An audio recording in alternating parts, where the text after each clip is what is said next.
Good morning. Good morning. Good morning, everyone. After a pretty tumultuous flight yesterday. Okay, YouTube folks won't know what happened yesterday because none of that got put up to YouTube. Flight never got completed. Many things went wrong yesterday, some of which out of my control, or at least I hope. But today we're going to try take two. Flying, I know I told some folks I might be flying something different. I am trying to get this flight in. The folks at CVN20 have an exercise kicking off, and I need to get moving across the ocean with cargo and goods. So we're going to try again. However, this time we're going to make sure to start ACARS. So if we go through the same issue again today, we're backed up. What the heck is that noise? Huh, don't know. This is an interesting noise. If you all know in the 747 what that was, love to know. But we're going to be flying the Felis 747-200 from Scott Air Force Base, MidAmerica, to JFK. And then in the next leg from JFK over to Europe. And then there is actually a third leg. So to the event area. We're kind of keeping that under wraps. I am, at least. I don't know if my boss will say the same, but I'm kind of keeping it a little bit of a teaser, so to speak, if such a thing is possible in Twitch. But if you're interested and you like flying TWA, if you like flying Pan Am, check us out at Pan Am Virtual. We not only, like I said, fly Pan Am, we do fly TWA, and we do fly cargo.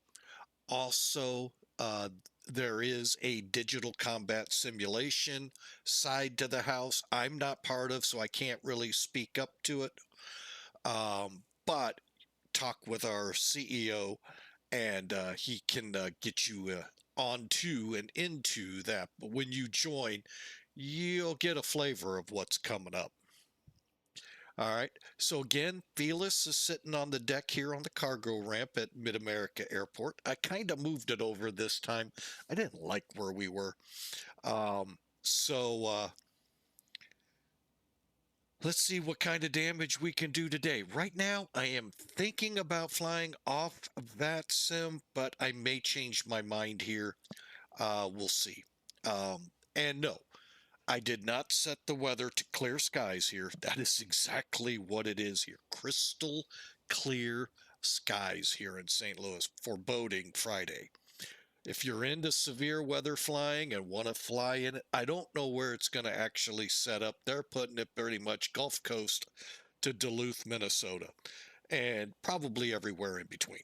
I mean, they're just trying to scare the bejeebies out of us again and kind of get tired of it. So I know they want us to be aware, but they go too far lately. So, especially one guy here in St. Louis. They go so far enough to shut schools down for severe thunderstorms and events. Oh, we get thunderstorms every day here. Come on. So, anyway, so that's what you're looking forward to. If you're into that kind of flying, be watching for it here in the Midwest Friday. So maybe today and tomorrow as it begins to come across the Rockies. So, and there'll also be a blizzard behind it. So look for that too, if you're into that kind of flying. All right, so there's enough of that. Let's get going. TWA sitting on the line, getting ready to fly CNV20, was it? Or 113? I forget my flight number already. Oh, what did you put on me here, sir? Okay, I can't find it. Oh, there it is. CNV 120. So yesterday. If we go online, it'll be TWA 120. Kind of taking real world practice where they still fly under their airline name, even though they may be military reach of some kind under a call sign. Before we head up into the office, I really, really miss this airline. I like the red tail with TWA on it, but these twin globes, that is TWA. I wish they were still here.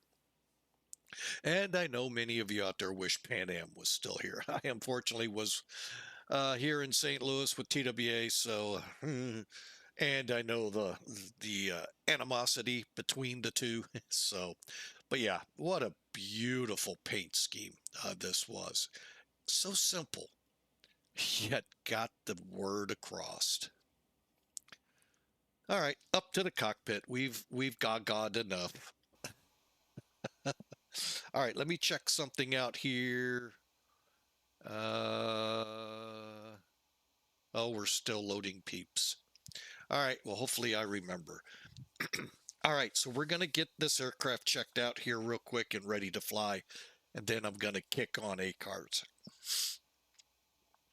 All right, so over here on this panel, kind of just follow along. I'm going to just do this quickly like yesterday.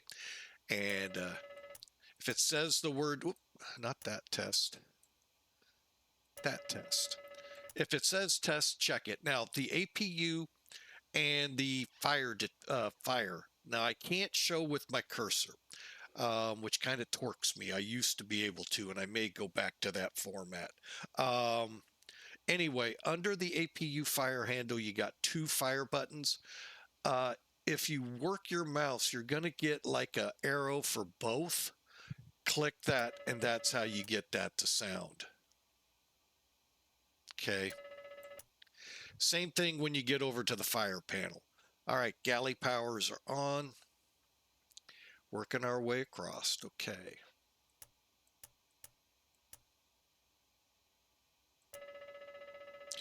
Okay. One thing about the engine fire, to test, the best way to do is just set your point of view from the circuit breaker panel looking forward. There's your 4 T handles for the engine and a wheel and cargo. So again, look for it.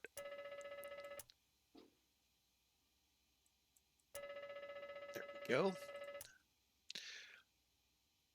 And then cargo is right next to it.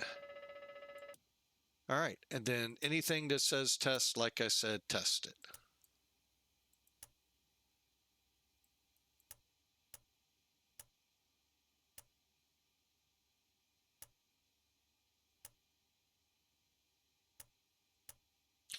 All right, and then I'll move my point of view back so I can catch the wing overheat. Come down, no test lights. Okay, you're going to come to the brake temp monitor. Okay, this is your temperature on your brakes.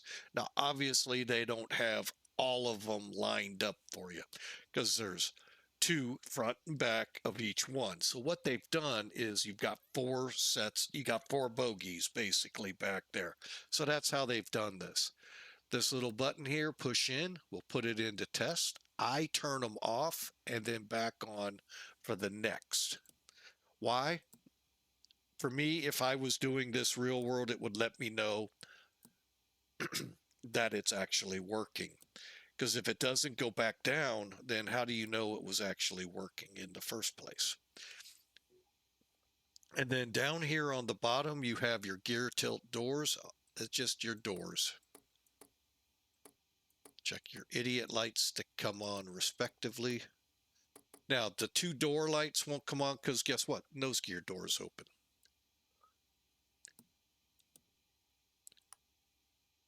All right. And we got a crew call button. Doesn't do anything for us, but hey. Also, make sure your electric hydraulic pump is on. Check your hydraulic gauges. Looks good. And we'll get to the middle pressurization section in a second.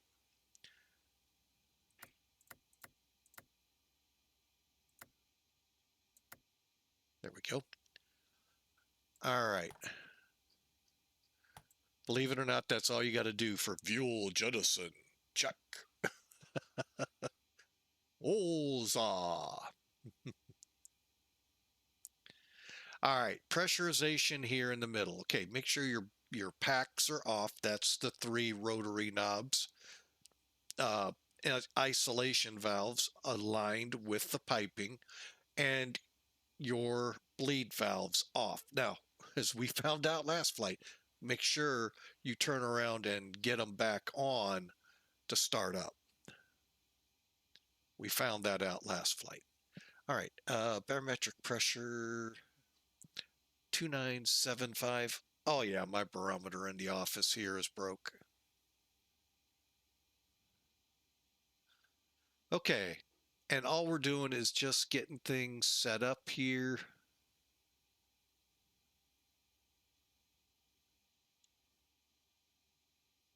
I hate when it's right there. I think that's a 6. Yeah, there's 7. There we go. Gets right on top. I hate that. That's nothing you can do, but it's just annoying. All right, now we're going to come down to the fuel panel. Hang on.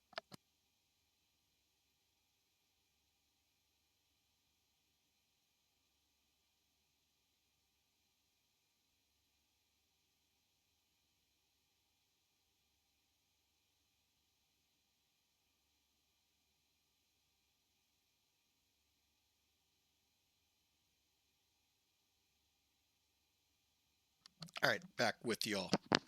All right, let's do quick cross-feed checks.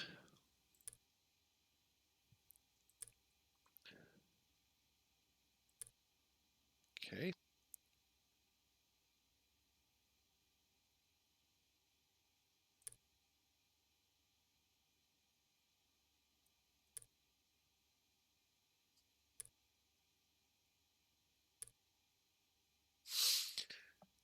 Okay.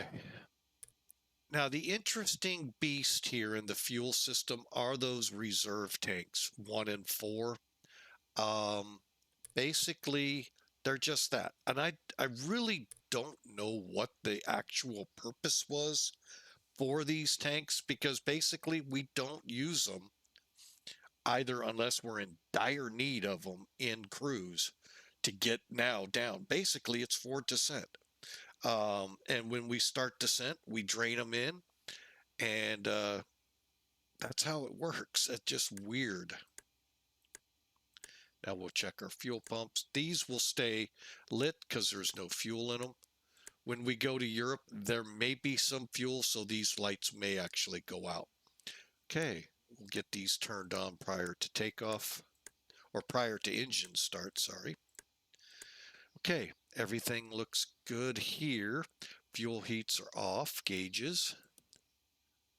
I think I held it long enough. If not, I'll do it again.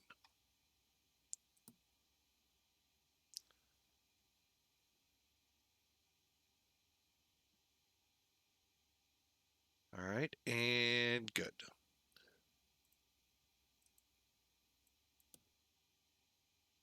Wow, it's stuck. I hate when that's the one thing right now I'm running into a lot. Okay, all of them are reset. We're ready to go. 89,500 pounds. Slide over, check our engines, make sure oil, second row above 5. Good. And down below, turn your panel lights up. You can see that right here. Last thing I'm going to do is a light check. Make sure all of those little bulbs are burning. Believe me, if when you run the checklists, it does ask.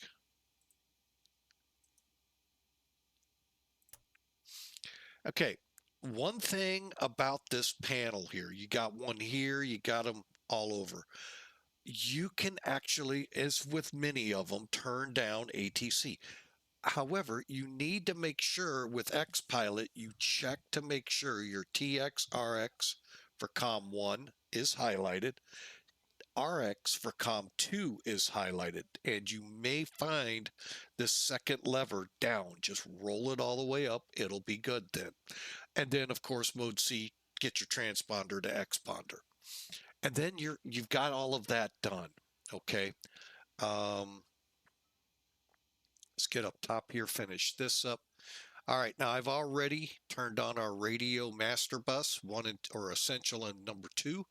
So we'll just start going down. I've already turned on the anti-skid and armed the body steering.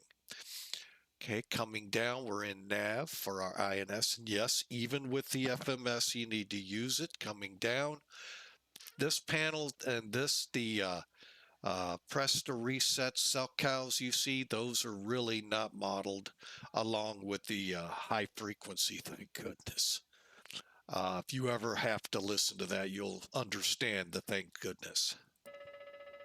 Wheel fire test, cockpit voice recorder test, let it ping twice. Align, start valve closed, emergency lights are off, seatbelts on, as well as no smoking, and I've got the door open for whenever the pretty boys stroll in. Fire handles, again, another INS to nav. Work your way down. You at this high frequency doesn't work. Masters on. Test. Test. Okay, off. Another test.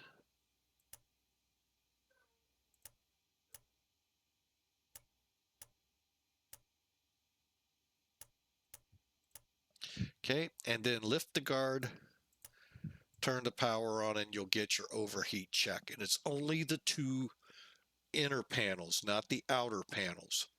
Turn them off, on, on. Even if we don't have them, they are working.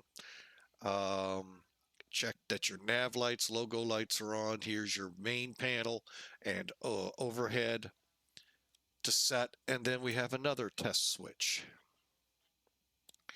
Okay, testing all the light bulbs. Okay. All right, all good. All right, all the light bulbs are working. Now we get to move down and have the little bit of fun that we can with this plane, doing the tests of the main panel here.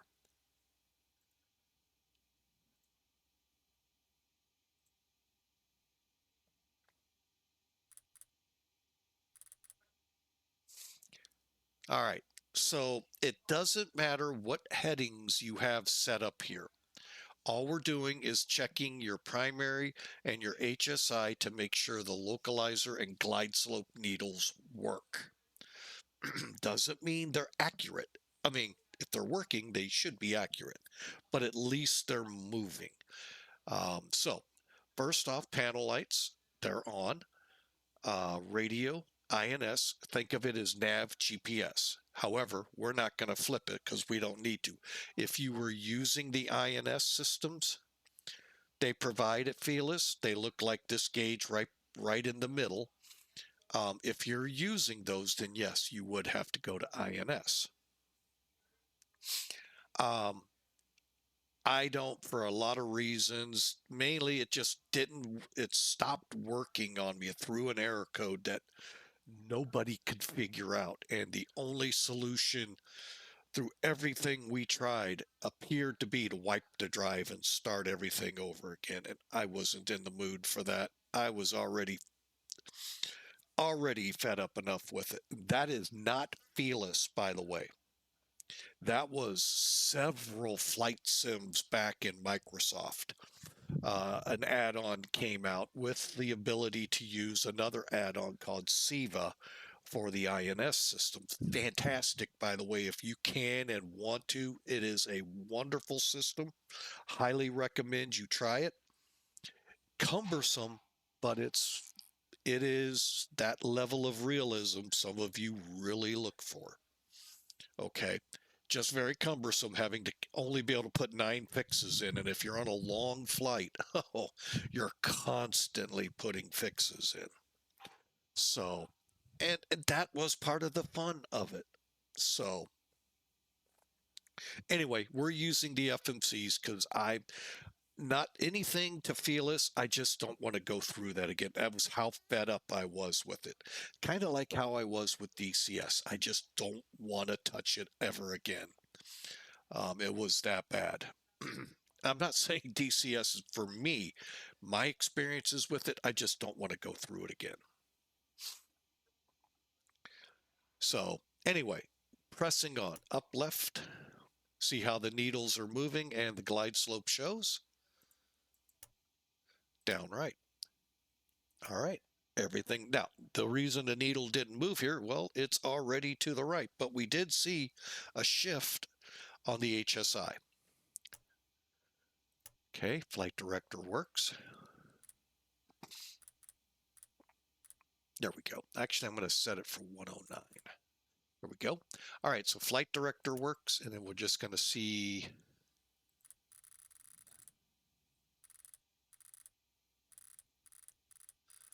Let me yank this Yahoo-y all the way back a little bit, even though it's going to set further down. Let's just put it there. Okay, auto throttle's off, autopilot's off.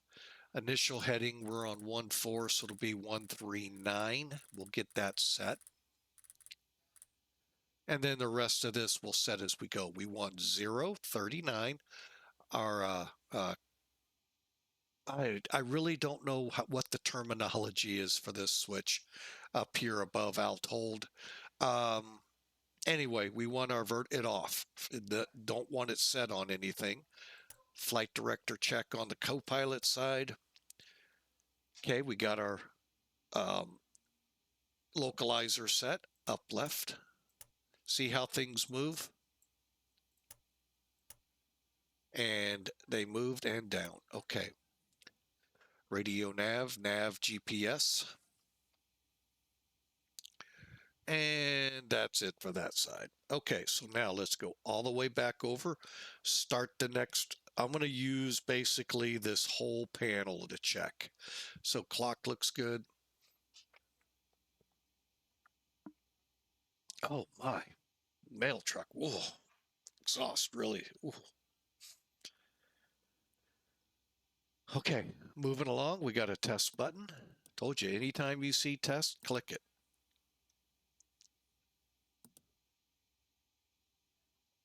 Okay.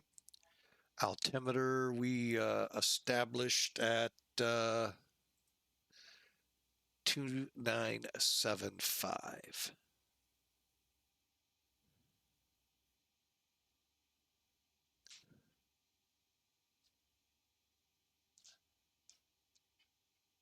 All right, and push to test, all good. Oh, they're all good. And test. You will only get that audible on that one. Okay, so everything checks over here. Set that to 40, and we're ready to go. Instrument, now be looking at your, right above your PFD, you'll see all the lights lit up. Hang on. Okay. Reset. Okay. Now, let's get into the center here. Okay. Max indication. Reset. Ooh, this will take forever.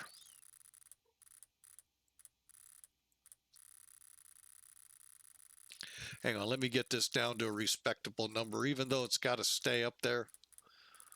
Let's get to like 4,000. Reason being, you'll see here in a second, we're doing an altitude alert check. And basically, it's going to tell you when you're within the altitude and when you're above it or below it. Okay. Now we're going to set it to 5,000 for now, but we'll get it back to 39 in a moment. Also, the switch next to altitude select, this up down switch. Once you're airborne, get it on altitude select as quickly as possible, so that way you don't blow through any intermediate holds. Say like your clearance came out, climb and maintain 5,000, expect flight level 390 10 minutes after departure. That way you don't blow through that 5,000 in case they really do want you there for 10 minutes. Now, I've never got an answer from an IFR pilot. Okay, they told me climb and maintain 5,000. After 10 or in 10 minutes later, expect flight level 390. I got the words wrong, but you get the point. Okay, 10 minutes comes up. Do I just immediately start my climb or do I request? Pull up. You never Glide hear slope. this. Glide slope. Pull up. That never goes off on flying with Mike. Rudder ratio's good. Landing gear down. 1 green light's all we got. 5 are down. All right, moving on up to the west side. Oh, sorry. I'm sorry. It was the east side. Okay, all that looks good. Here's that test again. Good. Reset. Altimeter set. And like I said, you will not get an audible. Okay, and you notice things moving. Okay, clock stopped. TCAS looks good. INS updating is for when you are, say, going, we'll just say New York to Europe. At a certain point, you're going to be out of range of VORs. At that point, the INS system is running on the most up-to-date information coordinate-wise it has until you find another VOR, and then you'll start updating that, getting it back in alignment, if you will. They don't normally shift out too much, but they can. And the more VORs or NDBs you get helps to narrow that back into line. I think it's called drift, but I'm not certain. Never really flew a plane with INS, and actually never seen a plane with those in it. All right, so again, across everything through the bottom looks good. Let's kick on the radar. All we're doing is turning the screen on. The radar is controlled in a different area. We're just warming the tubes up so we can see what's going on. And I like to check the other ones on. Okay, FMCs we'll get to in a second. Down here, we just want to make sure our radios are set. Here's your radar. It's in standby and the paddle's aimed up. Even though the paddle's aimed up, it radiates. That's why we make sure we either keep it off or in standby so it's not radiating on the ground. Here's your transponder 2000, set it exponder. We'll talk about the EPR right below it and all of these fun, lovely things. But again, the INS unit sits pretty prominent. Now, when you're in flight, even though we're on FMCs, you can use some of the features on it, like to get the wind, ground speeds, and all of that. So just because we're not using it doesn't mean we can't use some of it. And then takeoff warnings basically let you know something's not set. Parking brake set, fuel levers, idle cutoff, spoilers down, flaps are showing up on there and on the console, and 2 gauges. And that's it, folks. All right, let me get over here. All right, we're loaded up. Before we go any further, I am not forgetting this time. This plane is difficult to remember to do this because it's not easy. There is no, if you will, checklist. So it does become a little complicated.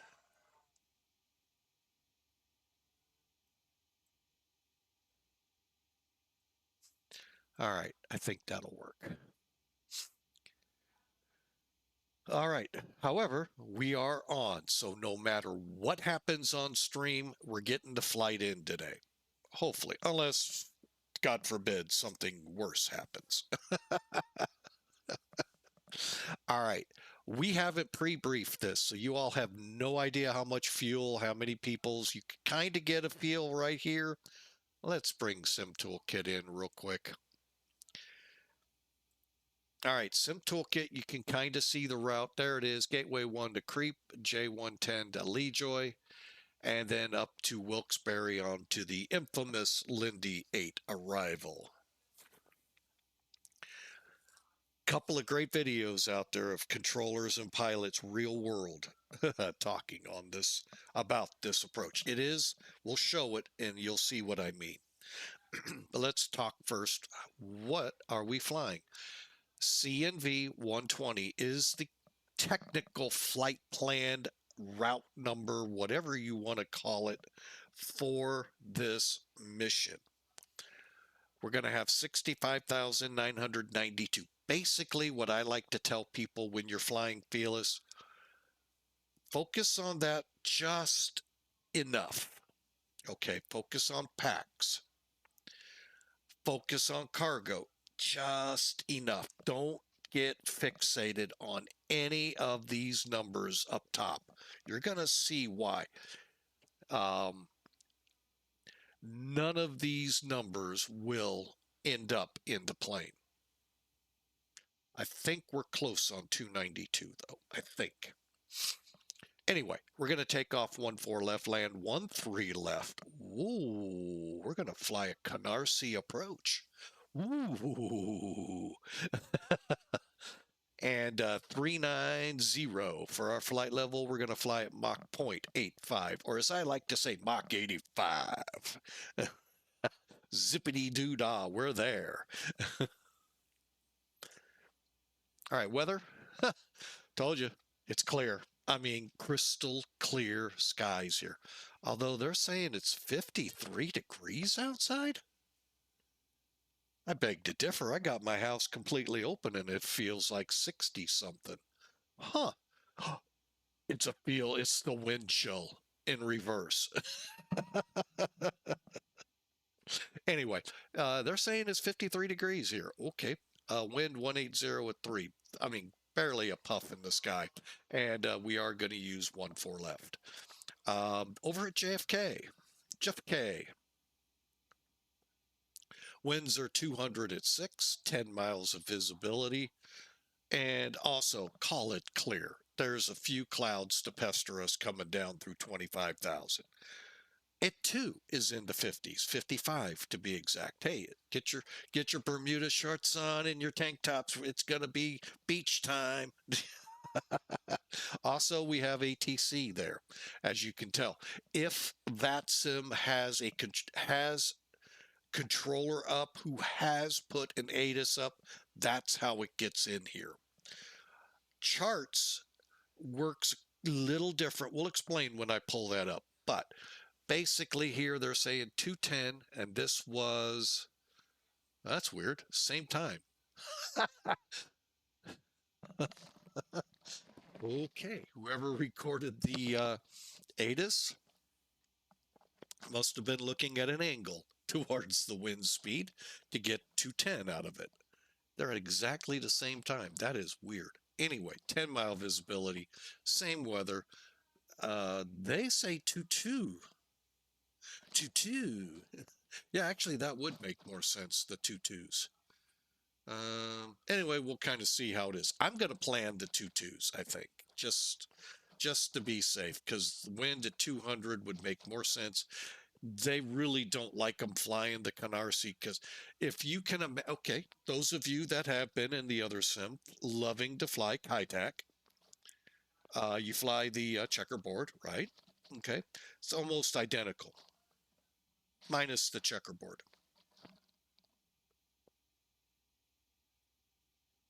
Yeah, it is almost identical. You're coming up, and then you turn over the housing areas for your runways, whichever one you take. There, you only had one in Hong Kong. Here, you have two, left and right. So think of it that way. Okay, so there's our weather. There's our brief. I think, yeah, we're in no center now. What the heck? Let's give it a try, VATSIM. I do not think we're going to be able, well, we should be able to operate over in New York City. We'll see. We're going to go with TWA 120 again. TWA 120. And, da-dum, da-dum, da-dum. Oh, where are you?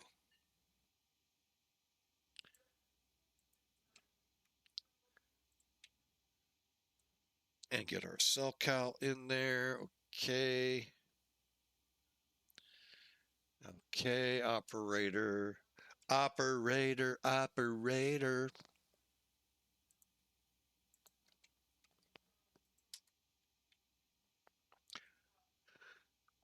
Okay, we're flight planned and we're just about ready to go. We've got 8 cars running. I see it there. And we're going to go ahead connect with TWA 57. How do they come up with these codes? Yesterday we were 71 something. All right, so all right, bear with me a second. I'm going to bounce over here. What they want again? 57.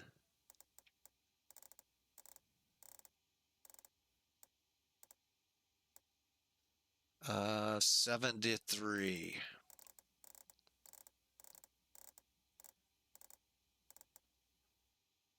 Okay, we're set there. We're set there. 128,250 is CTAF here at MidAmerica and Scott. And there we go. We're going to give this a try, folks. All right, final thing we got to do. First off, let's translate what we just learned into how the heck do you load this plane. I already know a lot of you, like yesterday, I was saying, already are saying there was no tablets around back in this day. You're right.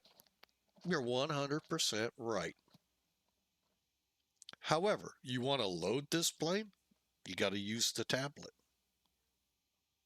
It's called Flight Sim, or in more immortal terms of the movie Stripes, lighten up, Francis.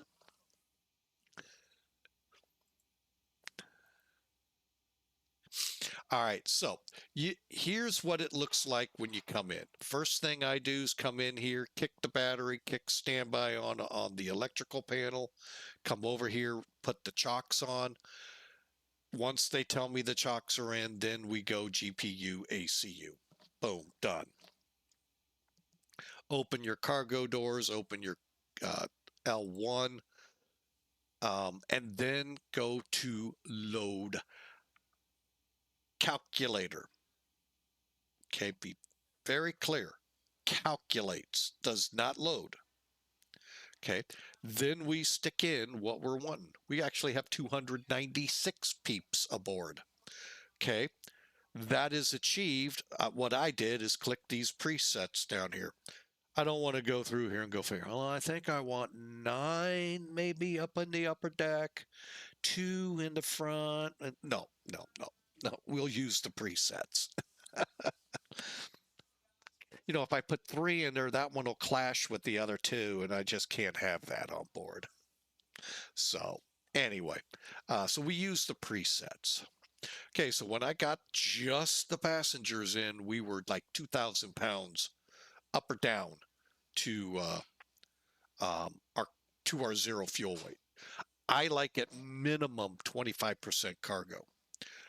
So the flight's making some kind of money, or in this case, pulling some of the, because when you deploy troops, you're deploying a lot more weight than you're used to.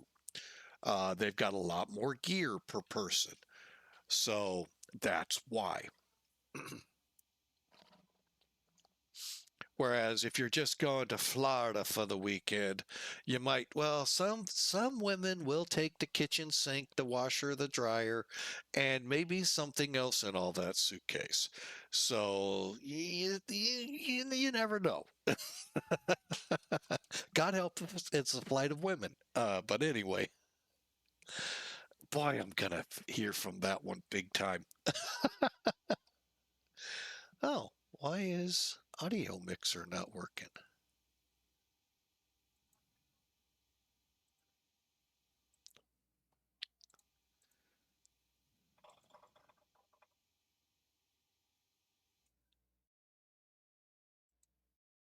Okay, and one more try.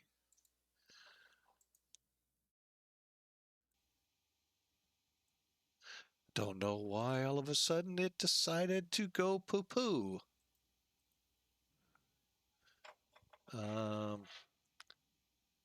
Okay, well, the microphone's working, but oh, there it is. It is working. Okay, barely, but it is working. It did this once before to me. Hang on.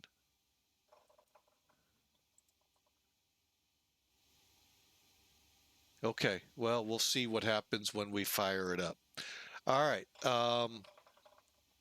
So anyway, that's all this is. Now, the big thing this is, besides telling you your passenger count, payload, and zero fuel weight. Hang on a second. I got to figure out what's going on.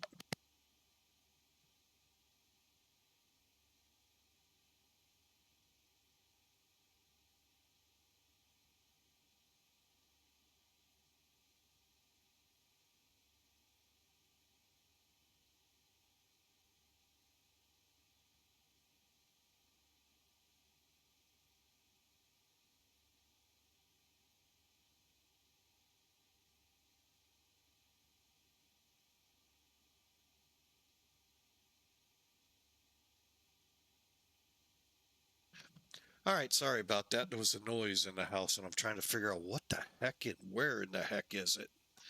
Oh well, it is what it is. So now let's go to the fuel calculator. Again, we're just calculating. So this trip is a 850-mile run. I'm going to round it up to 1,000. You could set it to 805. Could set it for 850. I'm going to give us a little extra fuel. There's our 39,000 for cruise. Now, tailwind. Think of it this way. This one's kind of tough. You kind of got to watch your fuel, and you got to think, okay, if I got a headwind, what do I expect the need for fuel to do? Go up, because you got to push through a little. You're going to learn that April 26th. Those of you that flew over in October to Europe from the US for across the pond, April 26th, they return westbound. That lovely quick trip, so to speak, that you took from the uh, um, North America to Europe, well, you're going to find out what that 100-knot tailwind does when you come back at it at a headwind, if you haven't already. So you're going to have to push through that with a little more power, which means you're going to need more fuel. So if you watch your fuel gauge, you'll be able to tell if you're going up or down. And that is right below. This is your total fuel. Usually a negative number is the headwind, positive is tailwind. Alternate today is Boston, 250 miles away. I run usually with a contingency of 10% and 30 minutes of taxi fuel. And that gives you what you see here. All right, now let's go to how did I load? And this plane, we took those figures, went over to fuel. Wait a minute, what did it say? Refuel. Click load data sheet first. Then decide how you want to load it, or just instantly go poof, you have 89,568 pounds of fuel. Goodbye. And then the same thing with payload. Use datasheet and then decide, do I want to let them casually stroll in and decide when we'll just, the plane will wait for us? Come on, don't you know that? Or do we want it to instantly load and board? Okay. Same thing. This is where you actually load the aircraft. This is where you actually fuel, refuel, however you want to call it, right here. All right, and then the rest are kind of self-INS, fast loading. I've never used this. I don't know how it works, and so forth with the rest.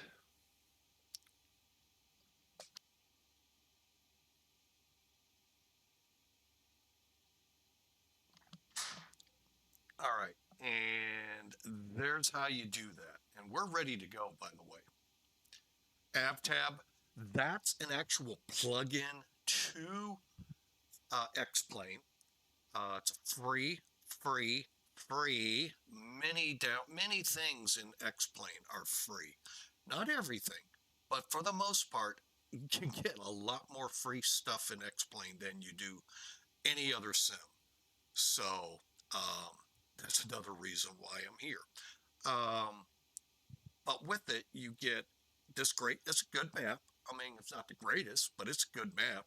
Still love to put my route on it. But then you also get little things like this is from Navgraph, airports routes. You could put that in all in aircraft checklists and so forth. Charts is where they actually ended up. You know, you think you'd put them under aircraft, but they actually end up under charts. Yeah, I don't know. So, but anyway, let me get back to the map and back to here. All right. Now, you also get this thing called a calculator. We'll come back to it in just a second. Let's get the FMC loaded. Make sure I got rid of SimBrief. Okay. Route menu. I do have a company route. There it is. Today, we're going to do our departure arrival. Let me bring in charts. I mentioned it. And I mentioned it really on the behalf of weather. But aside from doing charts, up-to-date charts, you all know that's part of the code of conduct now. We have to have up-to-date charts, up-to-date flight sims. Little overreaching, I think, but that's another discussion time. But another great feature of this program, Navgraph Charts, if you already update your FMCs and, hang on, those of you still back there in the dark ages, like I would have been in FSX, you couldn't update your sim. But what do I mean by update? We get updates all the time, not those updates from X-Plane. These updates update the internal navigation. That's the world inside that X-Plane flies. So all those fixes, airways that we put in our FMCs, well, if the airports don't have them, it doesn't matter if you got them in there. You won't fly them. Okay? So the sims are now navigationally updated with all of your FMCs. G1000s, 750s, name them. And they can pretty well be updated. Before, I'm going to say the year 2020. I'm pretty sure it was earlier than that. You could not. You had to wait for Microsoft to update that particular sim, and they were not. I think Century of Flight got an update once in the 4 years it was roughly out there. FSX, I think, got one, maybe two in the 13 years it was out there. So all of the different airways and approaches and all that were beginning to be flown out there, if they weren't fixed to fix, you couldn't fly them. Today you can. Now with Navgraph charts, it allows you to see these approaches. Some of them are pretty intense. Some are just your standard hit the glides, ILS localizer glide slope, fly it in. So, but the big thing is they're up to date. Maybe not to the moment we're at, but they are as up to date as they can get at Navgraph. So that's why I have it. You pay a price to have all of you, and it's not just this airplane, that airplane. All of them that Navgraph updates, you get is just one fee. Same with the charts. It's just an extra subscription fee added on. And it's not bad. It's really well priced, in my humble opinion. We can squabble about that, yes, at another date and another time to be determined by me. So it could be quite a while. So anyway, one of the other big features here is weather. They have incorporated overlays for weather on your main part of your chart as well as here. There's the METAR here as of 11 minutes ago, 240 at 6. I don't like that. That's borderline runway change. There it's saying 20, which is 68 degrees. That one, I believe. So, and you get the translation too down here, which is kind of neat. And some of those remarks get translated.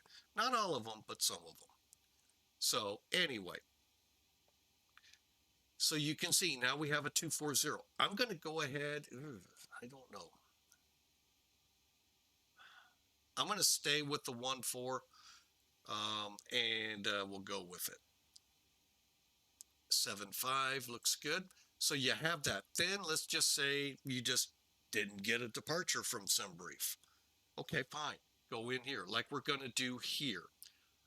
We've said 1.3. I'm going to go ahead and make, hang on.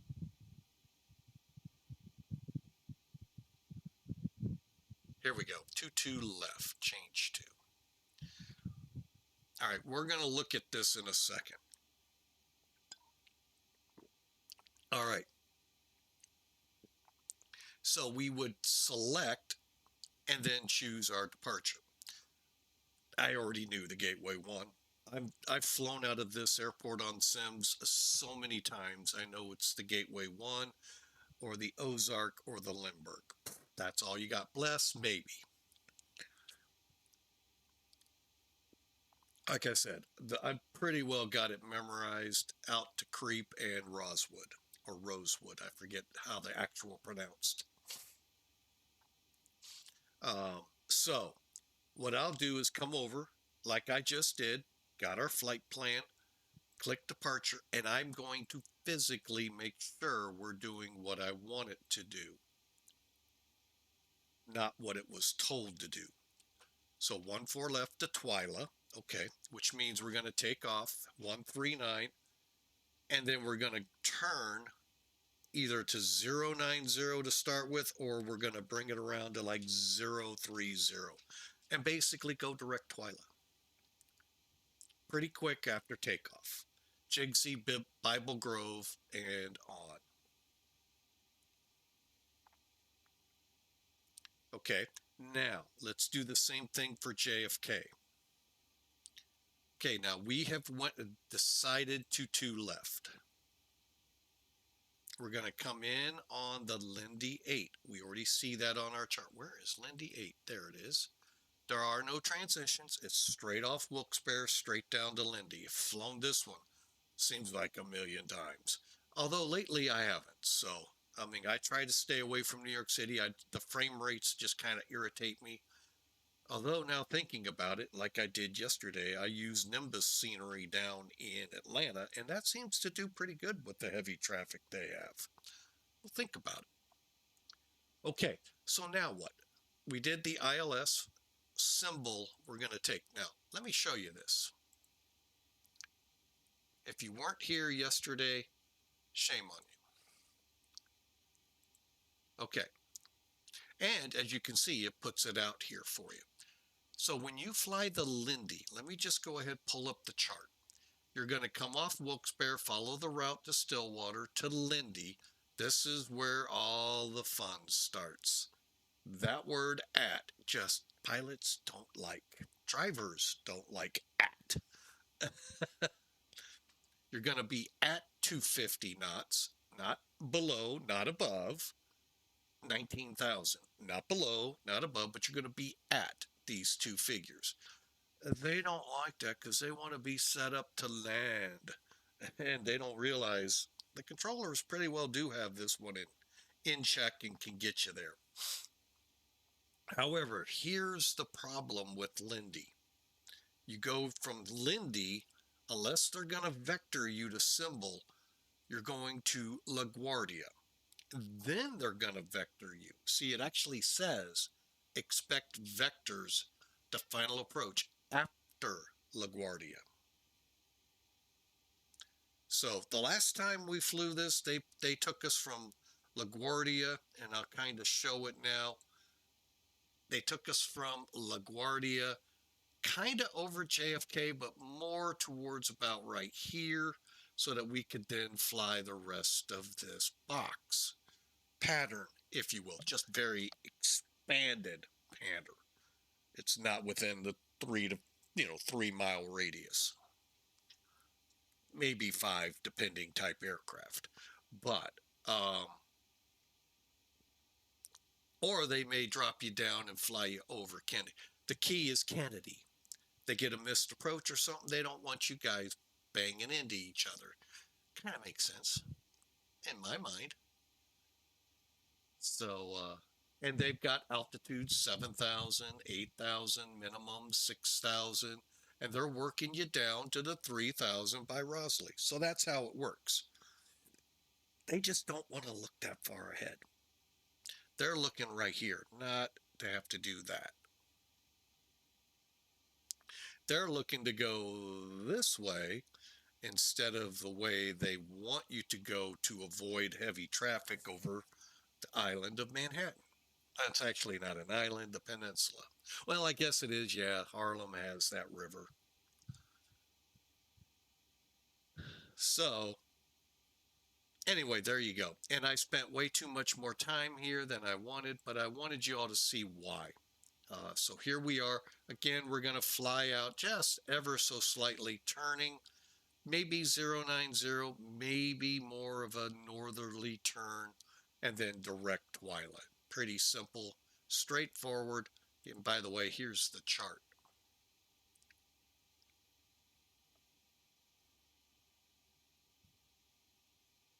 Okay, initial climb here, there is none, so we don't have to worry about that. And we're set and ready to go, like I said. So let's get to work getting this plane airborne. One last thing to work on. Let's go flaps 20, use load data sheet. All right, again, always use the load sheet. That'll put the airplane's configuration into your information. All right, we're on a 10,000 foot runway. We are just making sure. Oh my, 459 feet up. So let's come down to 500. Today we're 140. No slope, we're dry. We're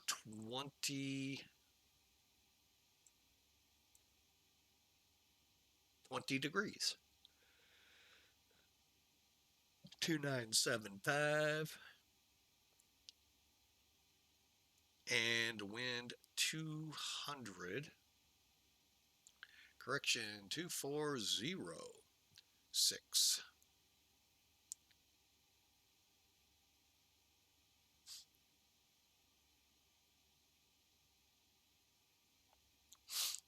All right, so there we have it. You've got your basics. Now, over here are your results.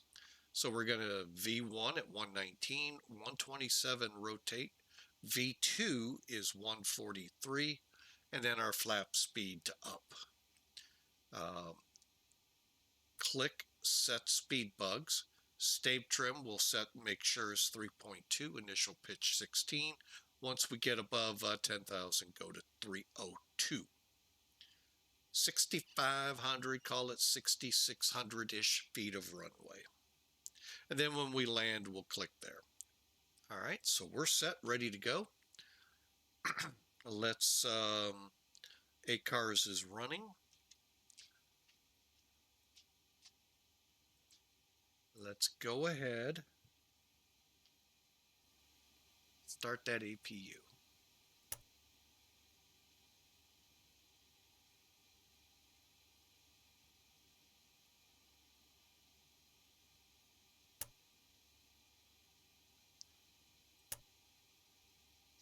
APU is the upper left-hand corner here, so we're just waiting for them to spool up.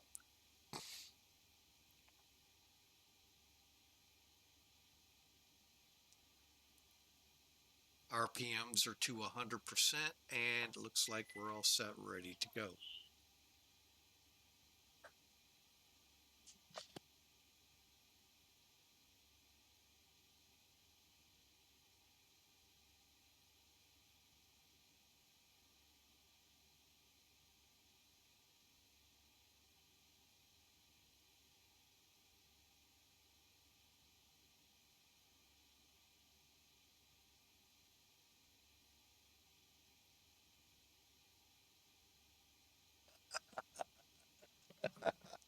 Sorry, the first officer is over. So she is distracting, doing her job at 11 months.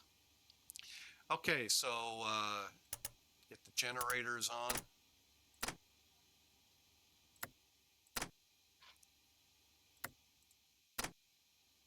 Okay, I guess that's how that one's going to work today.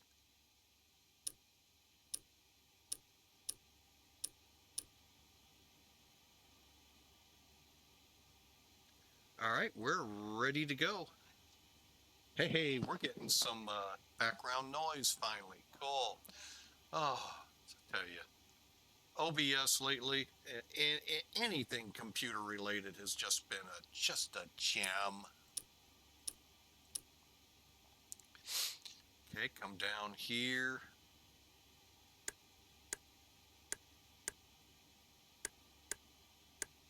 And if you're new to this plane, I do recommend walk through the checklists. Either let them talk it to you, take your time looking for it, because they're going to balk if you don't have things set. And then figure out where it is, do it a couple times, and then try it on your own, or always go through it. I mean, yeah, it takes time, but not Before that start much. checklist, please. Gear lever and lights. Down and check. Brakes. Parked. Start levers. Off. Radios. On and check. Flight control hydraulic power. On. INS. Check in nav. Compasses. Slaved. Window heat. On. Seatbelts and no smoking. On. Emergency lights. Armed. Exterior lights. Check. Flight instruments. Check. Altimeters and clocks. 1007 set and cross check. Radio INS switches. Radio. Radar and transponder. Standby. Indicator lights. Check. Engine and wing anti-ice. Off. Stall warning. Check. Mach airspeed warning. Check. Auto brakes. Check and off. Body gear steering. Arm. Anti-skid. On. Autopilot and flight director. Check and off. Takeoff warning. Check. Auto flight annunciators. Check. GPWS. Check. Instrument warning.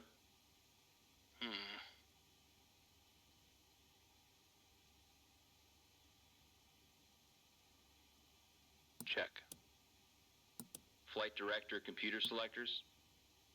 Check. Instrument source selectors. Normal. Reserve brake valve. Closed. Spoilers. Down. Static selectors. Normal. Oxygen mask and regulator.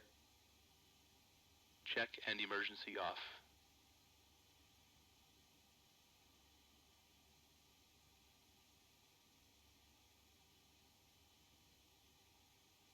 Okay, that pregnant pause there. Hang on a second.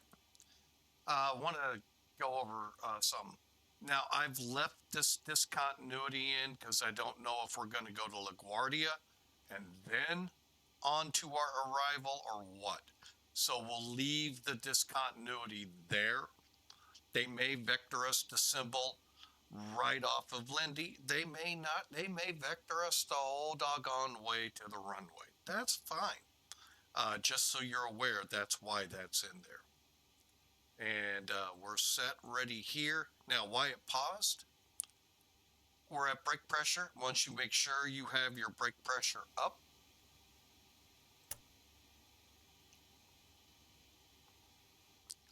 also right below, we're green, then start. Brake pressure.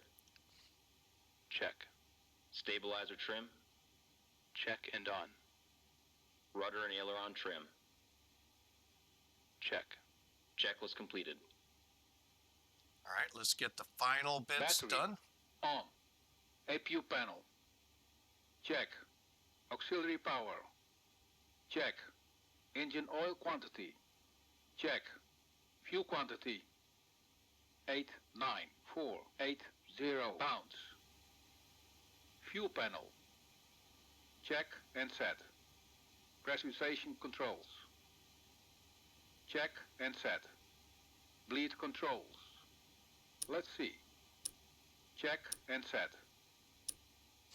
Hydraulic quantity. Check. EPR computer. This.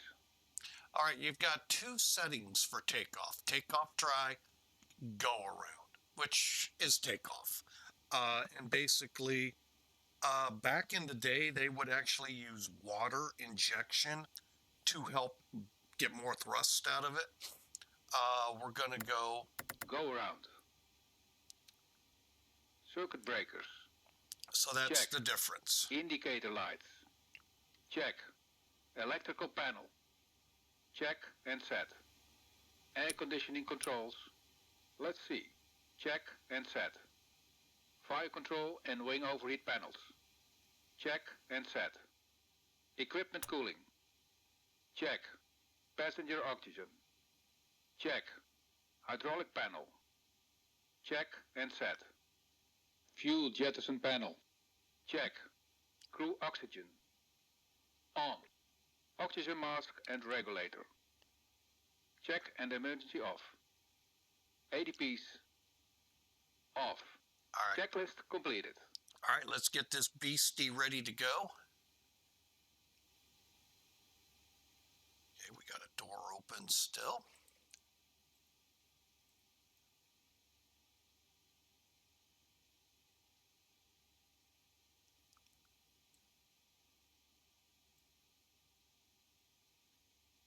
All right, let's get this thing ready for action. Oh, we got to actually double check. We're on the EPU and the bleed. Okay.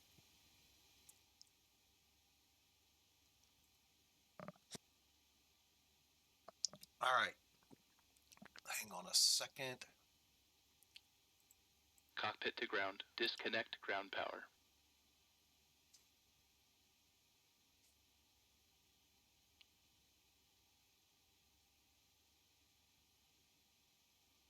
Ground power disconnected.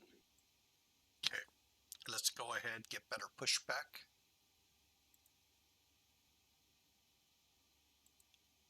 Ground to cockpit. Please show me where you want to go.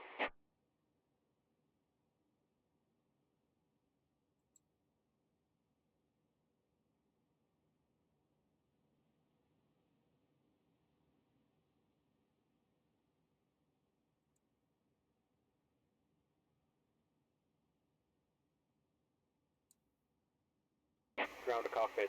Tow is driving up.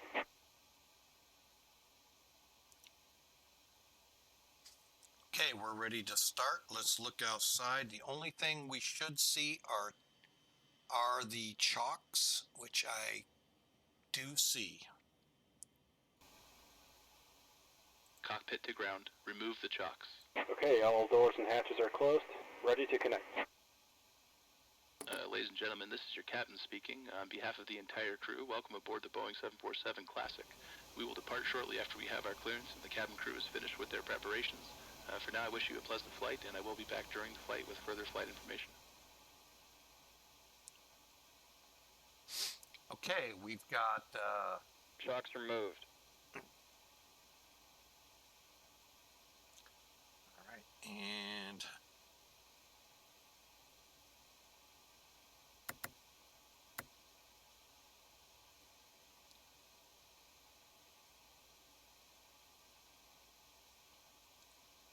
All right, y'all ready for this? Let's get going. I know it's been a little bit more time than Tow yesterday on the connected ground, and bypass pin inserted. Release parking brake. but we're doing a little better this time. All right.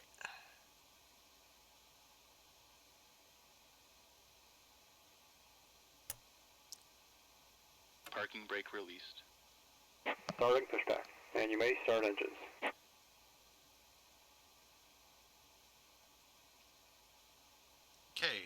start engines.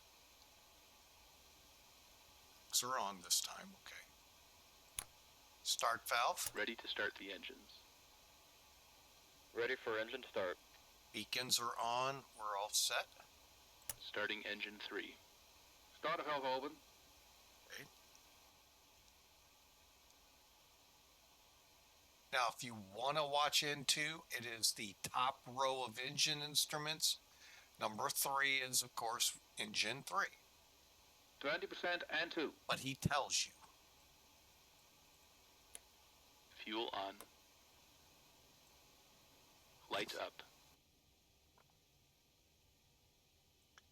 All right, and then you can watch it up front here. It's your call what you want to do.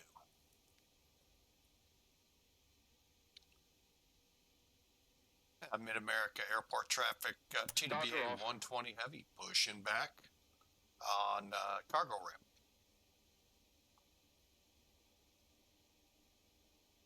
Engine stabilized. If you don't hear that, you've started in X-plane 11, the ACF, and that's because you don't have it just Starting showing engine X-plane 4. 12.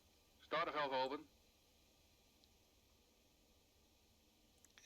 And see, this time I'm not going to pay attention to end 1. He's going to tell me, the flight engineer. 20% and 2. Fuel on. Lights up.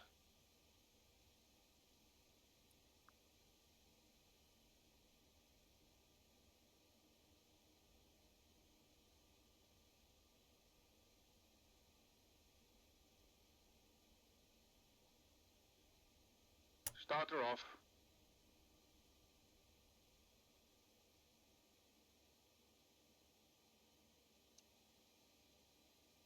Engine stabilized. Cabin crew, arm slides.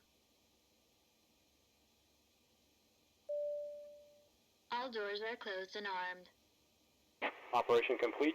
Set parking brake. Ladies and gentlemen, this is your chief flight attendant, and on behalf of our captain and the entire Parking brake set. we wish you welcome aboard. Disconnecting tow. Stand by. Starting engine 1. Make sure your seat Starter valve open. trays are in their full upright position. We request your full attention as our cabin crew will demonstrate the safety features of this aircraft. When the seatbelt Starting engine 2. you must fasten your Starter valve open. insert the metal fittings one into the other 20% and 2. by pulling on the loose end of the strap. To release your Fuel on. lift the upper portion of the buckle. Lights up. We suggest that you keep your seatbelt fastened throughout the flight for your own safety. 20% and 2. Next to an emergency Fuel on. please read carefully the special instructions Lights up. located by Okay, all the engines are up and running. perform the function. We're just waiting for them to stabilize. Please ask a flight attendant to Starter off. There are several emergency exits on this aircraft. Please take a few moments now to locate your nearest exit. Tow is disconnected and bypass bin has been removed. Engine Hand signal on stabilized. the left. We'll see you next time and have a safe flight. Floor level lighting will guide you towards the exit. Doors can be opened by moving the handle in the direction of the Engine stabilized. Okay, all the engines are stable. which may also be Better pushback is a really good tool to have. It's also free, very simple plug-in to put in. Just put it in the plugins folder. It's updatable with the Skunk Craft, I think it is. There's our pins. You could do a simple pushback like this, or I could have gone here, pushed over there, pushed back here. I mean, you tell me what I got to do, and that's what I can kind of make it do. You can see a contrail in the sky right up there. Who is that? Looks like maybe Southwest 227 or 2227. All right, so let's get going, shall we? All right, now from here, we got to get over here.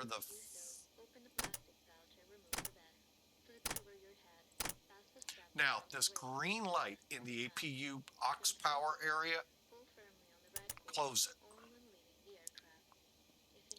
Okay, by us turning the generators on, we're now on the main engines. We can now turn the bleed off, then put our packs on, and the APU as well.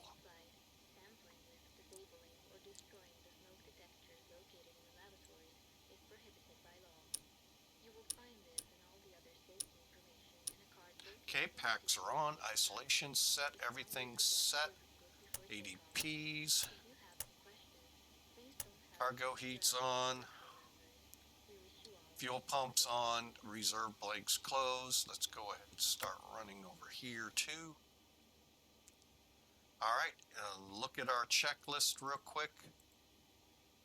Okay, run it while we look After at start it. checklist. Okay, everything's Flight looking recorder. good. On. Start switches. Off. Beacon lights. On. Brake pressure. Check. Start levers. Idle detent. Engine anti-ice. Off. Electrical panel. Wait.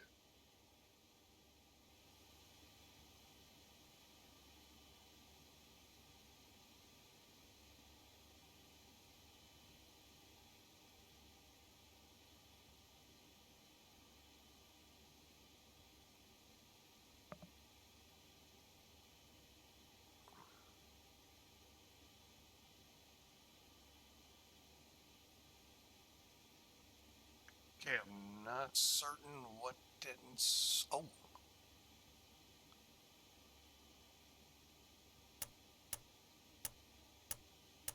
Check. Pack valves. Open. Dual warning lights. Out. Hydraulic panel. Check. Flight recorder. On. After start checklist completed. okay.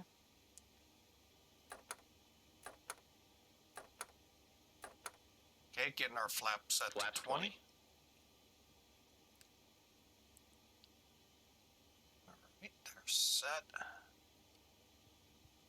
Stabilizer trim.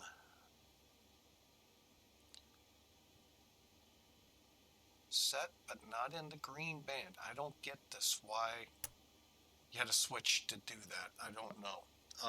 Again, some things on this plane that, you know, you go, what is that for?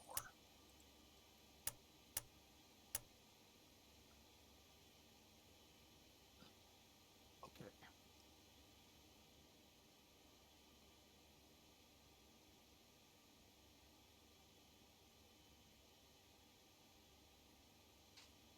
All right, so we're going to check our flight controls real quick. Click that black band, takes them in and out.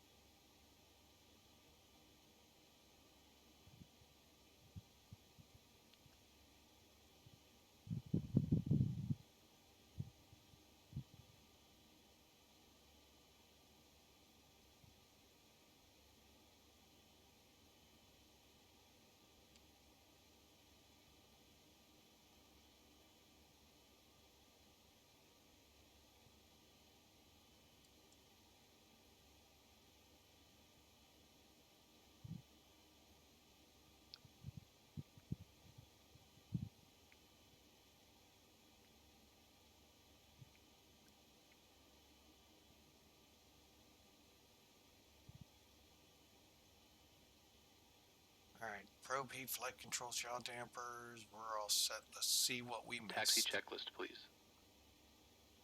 Flaps. Flaps 20. Flaps 20. Takeoff data. EPR and airspeed bugs. Hold on. I set those. Stabilizer trim. Set in green band. Probe heat. On. Flight controls. Check. Yaw dampers. Check. Seatbelt and shoulder harness. Check. APU. Off. Fuel heat. Off. Totalizer and gross weight. Set. Flight engineer and pilot panels. Check. Aft cargo heat. Normal. Seatbelt and shoulder harness. Check. Taxi checklist completed.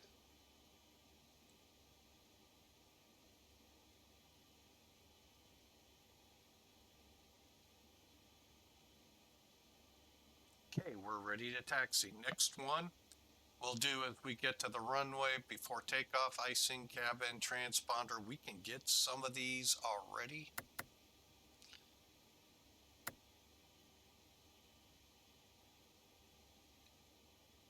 What was the other one? Ignition. Okay, they're all set. We're ready to go. Brakes off. Parking brake released. And Scott Air Force Base traffic, TWA 120 heavy, taxi to 14 left.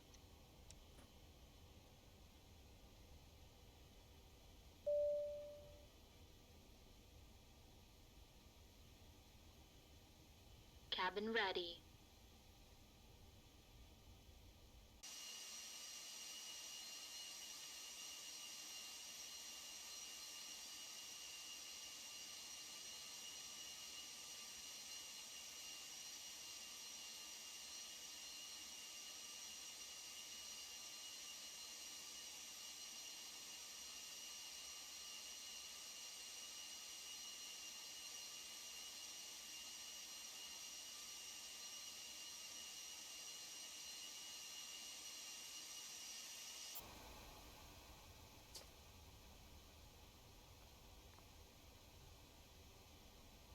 All right, I hope y'all are enjoying.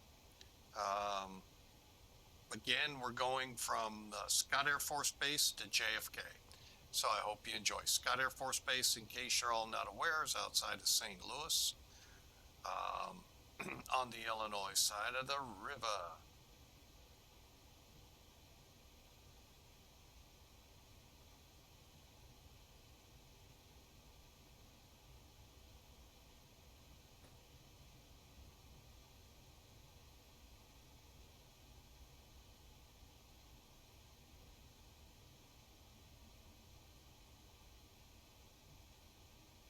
All right, now I'm gonna, being that I used to work at this airport, the taxiway doesn't look like that at the far north end there, or far end. I don't know where they get that from. I've seen that in several renditions.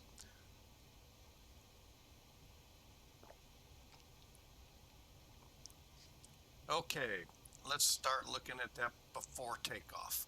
Icing considerations, cabin's been alerted. Transponder set, ignition set, we'll get the body gear. So stand by when we get up to taxiway Gulf here. It's the next big taxiway. We'll start the checklist.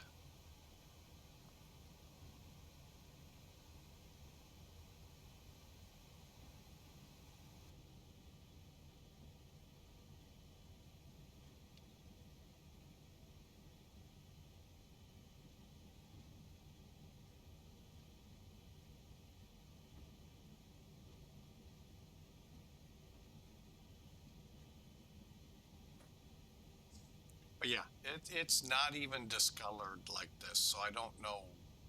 There must have been an image somewhere that someone picked up on to get it to do this. I don't know where, but it doesn't discolor like this. And I've always looked, and I would love to know how to. I try to make it right. Make this end look like it should. It's a whole, it's set up a little differently than they showed. Not much, but a little. Uh, and I wish, for realism, I'd love to. Plus, there's a lot going on at the airport right now that I'd like to add in, along with a more true to life terminal.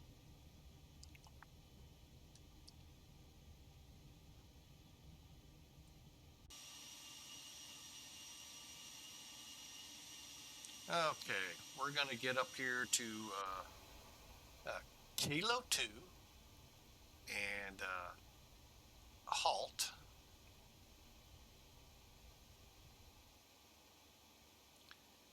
And get our checks going. We have to hold the body gear steering. Before takeoff checklist. So Icing considerations. Check. Cabin alert. Check. Transponder. Check. Ignition. Flight start. Body gear steering. Hold on. Okay, what is body gear steering? These four main gears. See how the two inner ones react when you turn that is body gear steering. And Scott, MidAmerica, common traffic, TWA 120 heavy departing, 14 left, gateway 1 departure. So once we get on the runway and we don't need those anymore, then we'll deactivate. It basically helps us on the ground here to maneuver and not put so much wear and tear on the tires. They're not cheap.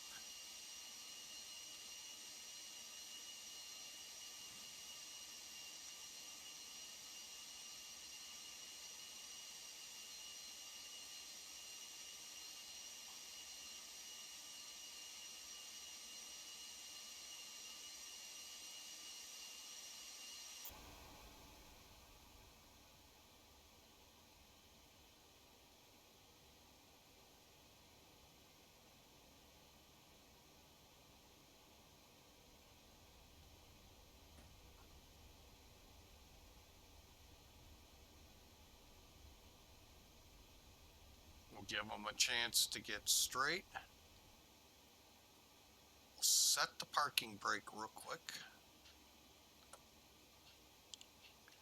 Now, your body gear steering, just in case you're curious, hang on, right here. No.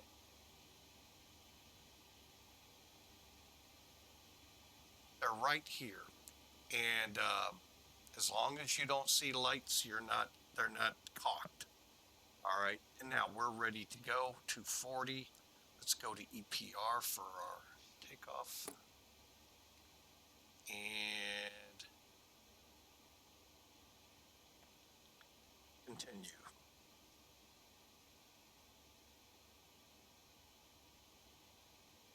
Disarm. Back valves. Wait. Closed. Pressurization mode selector. Auto. Fuel boost pumps. On. Cross feed valves. Check. Before takeoff checklist completed. Okay, before we throttle up, just notice what the after takeoff requires. Okay, that one's good. Wait a minute, the lights don't go off till 10,000 feet and so forth. So 10,000 feet will run the after takeoff. Kind of weird, but yeah. All right, here we go.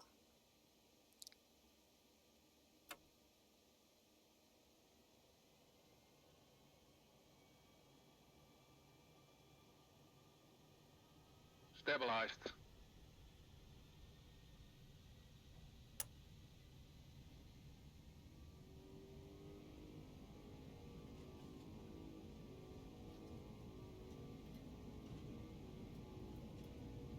Thrust set.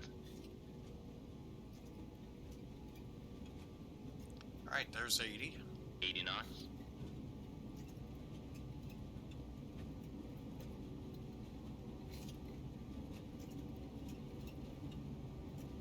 V1.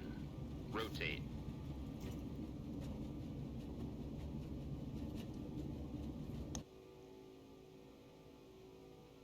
Positive rate.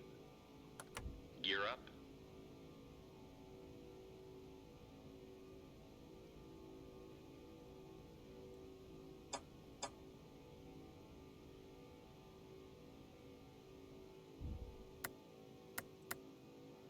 Gears up.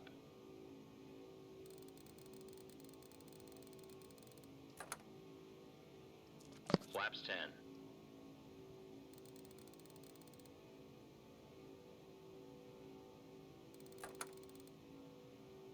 Flaps 5.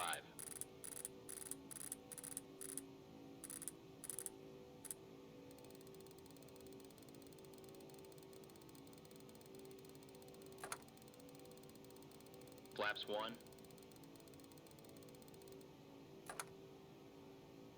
Flaps up.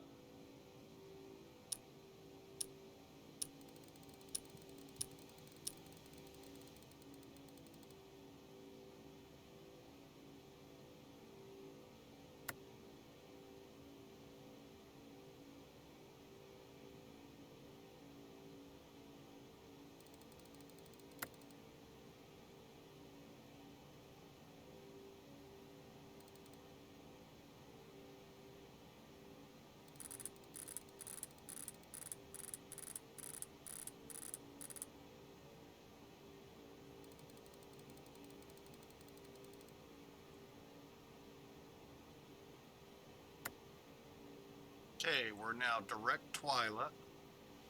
Packs are back on. Yeah, don't forget those. That's why I like to run checklists. We still overshot.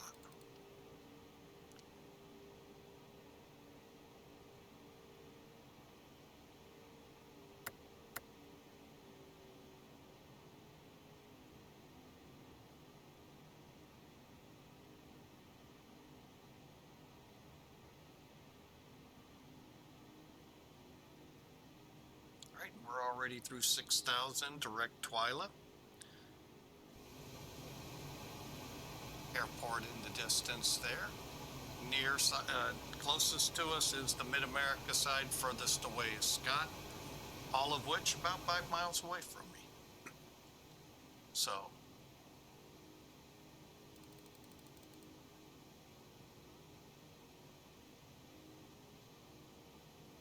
we're on course, we're on INS, we're direct, we're at 240, we're about to go to 302, I believe it was 302. And let's get over here. Get our fuel heat set. Mission dink. Okay.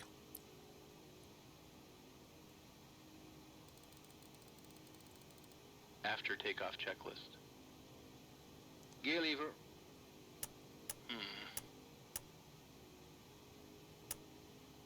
I bet I still have it. Yep, I didn't turn it off. Off.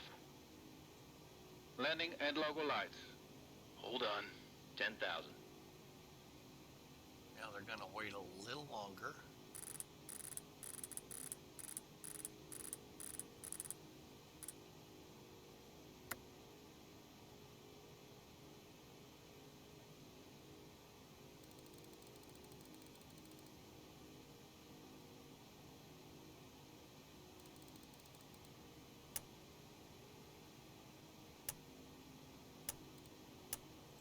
Off.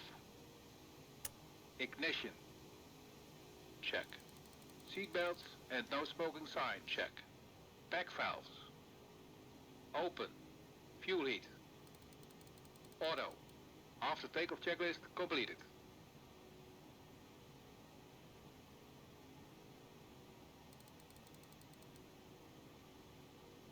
Climb. Flaps up. The big thing, really, that I have found that I've had the most trouble with in this plane is forgetting out select and the flaps. And I can hear people going, flaps? What do you mean? Well, look at it. Look how close 1 is to 0. And granted, 1 degree versus 0 degrees, you'd expect it. It'll catch you off guard if you glance over, okay, we're at 1. Listen to the co-pilot or listen to that other pilot. He'll tell you 1 or 0. If you forget them and you get up to your climb speed like we are now, guess what? You just damaged your flaps. You may or may not have flaps. Go below 1. Or so you're gonna have to find a place to land, come back, whatever. So just do maintenance and get it fixed. You can't do it in flight.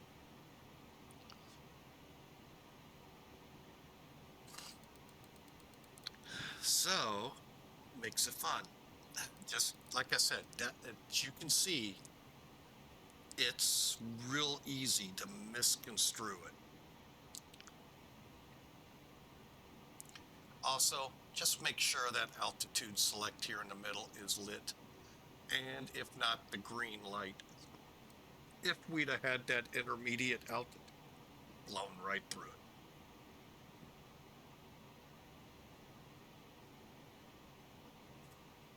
And now we just have two more things to do. One, transition level, 18,000. Two, switching to Mach airspeed climb, hold, I guess is, I really don't know what we call that. But basically what it's doing right now is using whatever we're set 302 to gauge with the nose up or down to maintain this speed. And then once we get to about 28, 9, 30,000 in that frame, we'll be approaching 0.85 on the Mach. We'll kick into Mach hold, and that will hold it until we're ready to put it into Mach hold, in the EPR.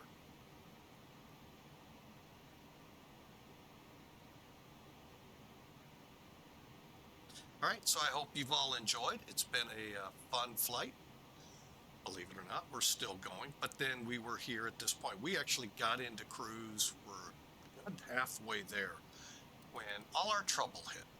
But today we're still good. The OBS could crap on us again, and we're gonna fly on to JFK.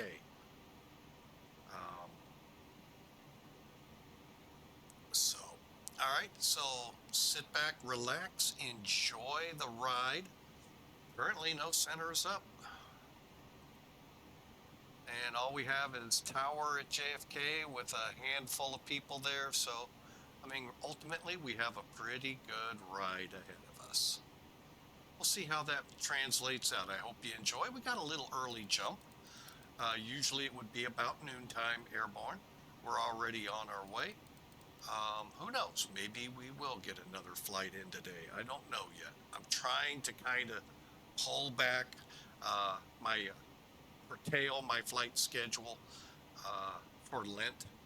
I believe I am doing this for Lent.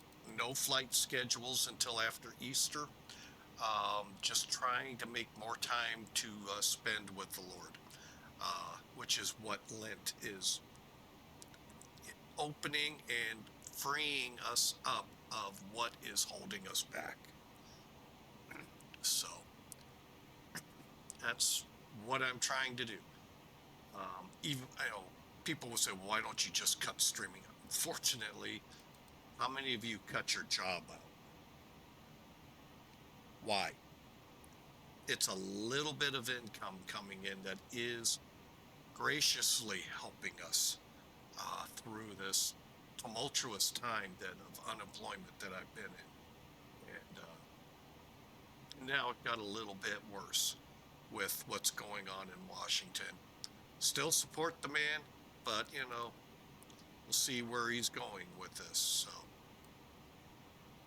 oh yeah, there's some things I have troubles with, but overall, I don't have much problems with the president. So he's doing so far a better job than that one before. So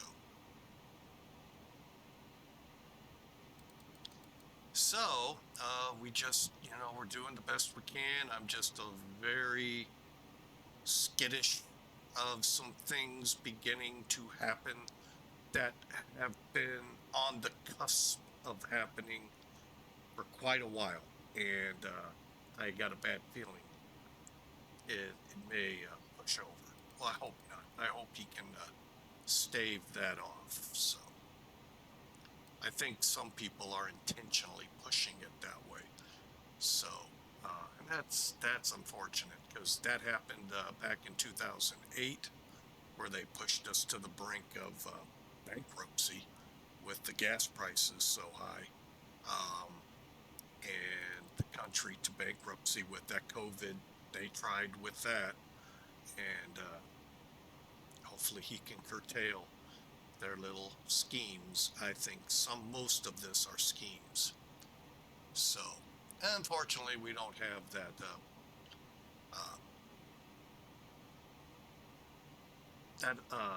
check to make sure they don't. Oh, New York approach came up. All right, well, we're still so far away, we don't have to worry about it. All right, well, enough of politics. Let's blast off. We're through 25,000, headed for 39,000. And I wish you and your families well through the Easter season here. And keep the hope alive.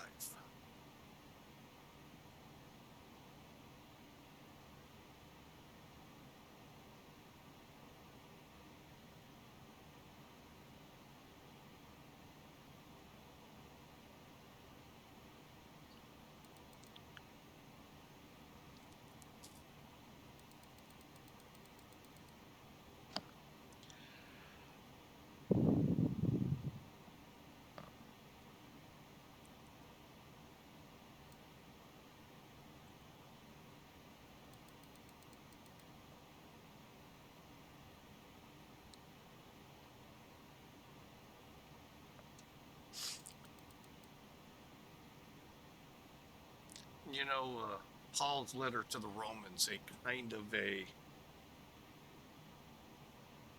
I'm going to be very, not sure the word, simplistic with what Romans was, kind of a handbook, if you will, for Christ died for us and was raised to life for us. And he is sitting in the place of honor at God's right hand, pleading for us. What a great verse. I watched, or was it I listened to? Anyway, there was a broadcast that I watched or listened to, just about the last part of this. He's sitting at the place of honor at God's right hand, pleading for us. If you read the Bible and go back to Exodus or Numbers or Numbers, Leviticus to some point, but Leviticus is mostly law. But there is a hint or two of some historical effects in there. But Exodus and Numbers and Deuteronomy, they kind of help sum it up. You find God, we all know the story. God led the Israelites out of Egypt into the wilderness, parted the Red Sea for them, didn't pluck them to the other side of the land. No, he parted the sea, made a way for them through the Red Sea, crashed it on the Egyptians chasing, killing all, provided a way with the pillar of light or pillar of fire by night and the pillar of cloud by day, providing the pathway they should take. And through it all, they wanted and kept moaning and groaning and grumbling and this and that. These were God's chosen people. He was moving his people from Egypt. He wanted to put them into the promised land a lot earlier than 40 years. They didn't. And they kept grumbling. And every time they would worship not him, but other odds and gods, he wanted to kill them. He wanted to wipe them out. There was Moses pleading each time for them. Same thing in this verse. You get this image of Jesus every day. He wants to just go, be gone, and put his hand down and say, that's it for humanity. And Jesus is there pleading every day to stay that off. I love that verse. That's the images I get, at least. Those of you that read your Bible know where I'm going. I probably butchered a lot of that, but I think the general gist was there. But that's the image I get of Jesus, just like Moses, prostrate on the ground, pleading for the lives of the Israelites, his chosen people. Jesus doing the same in this verse. So I hope you all remember that's what, Jesus came to save us. Save us not from oppression of worldly kings, earthly kings, but to save us from ourselves, our sins. And through his death, that we'll recognize at the end of this 40-day journey, well, the start of the end of this 40-day journey, and then that resurrection, overcoming death, and then 40 more days before he would sit at the right hand of God, pleading for us not to destroy us, but find a way to get us to where we need to be.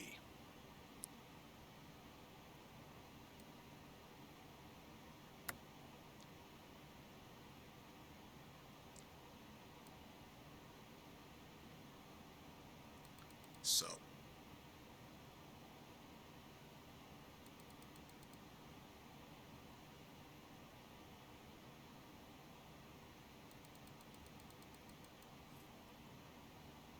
all right, we're going to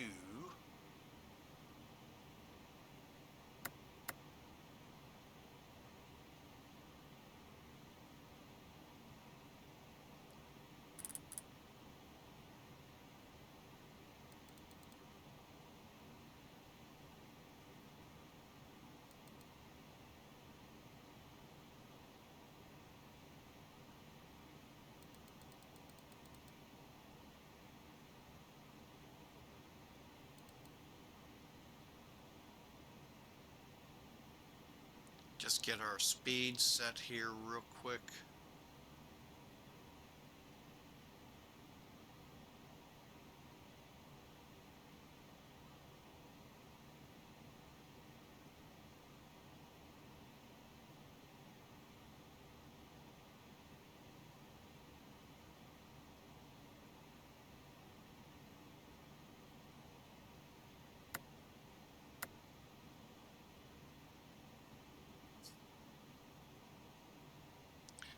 So, and then we'll cruise on to New York City. New York City. And hope you all enjoy the ride. It's a great day to fly. I mean, we are getting, some beautiful weather in so many different places. I only wish I could get out in a real plane. All right, I'm going to go ahead and set our airspeed. I think we'll set it there. I think that'll be pretty close to where it'll be when we get to 39. So.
Okay, we're about to get to 1 to go.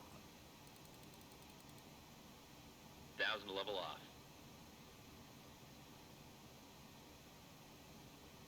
How many noticed that I set the flight director to about 10 to 13 degrees? How many noticed that? That was actually in our notes over here. Now, notice that line is no longer there. It resets as we get into our cruise climb.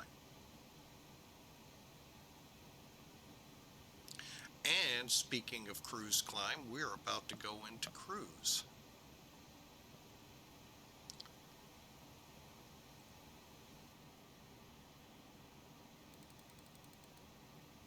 See, 302, 16 degrees. All right, now, another neat feature for those that weren't here yesterday. Yes, the EPR is down here. However, thank you, Felis Group. It's also right here, EPRL, plus your CDUs if you're doing the INS systems, a two-dimensional EFB, and so forth. And you can get rid of it.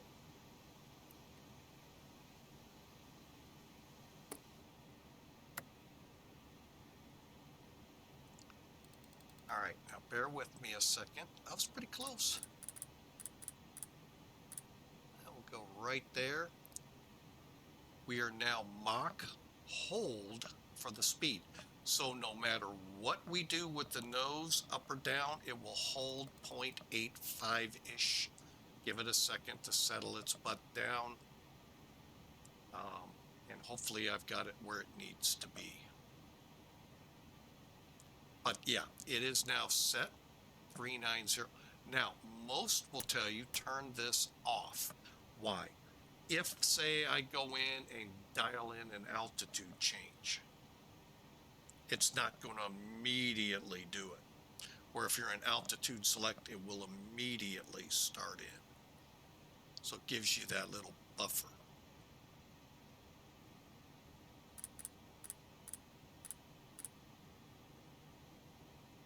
There we go. Let's see how that holds.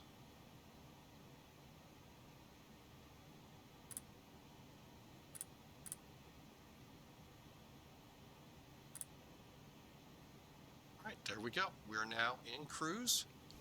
High above Indiana, Ohio, actually probably Indiana, and on our way to New York City. Minimums for our arrival, I'm going to get those plugged in real quick, 200, so we'll be slightly above 200, and we're ready to go.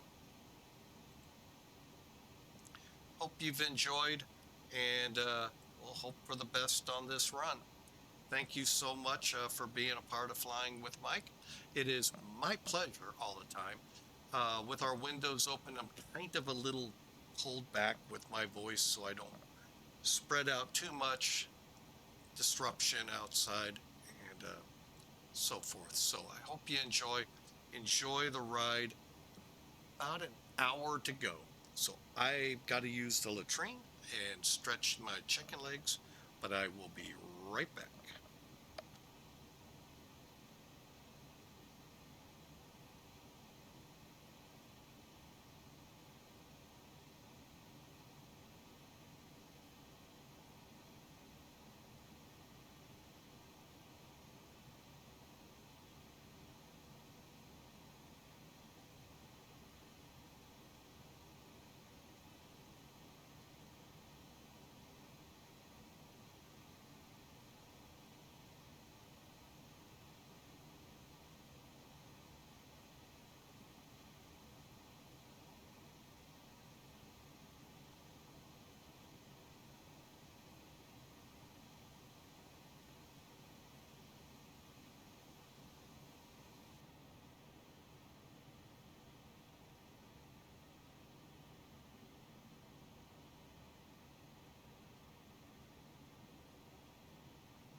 All right, folks, we are 40 minutes out of JFK.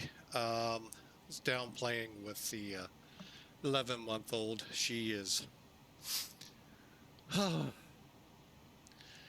little exhausting, but yet also very needy today. We think it's because of the time change that's playing havoc with her body. So anyway, we're on our way. Let's kind of look at where we're at, where we're headed.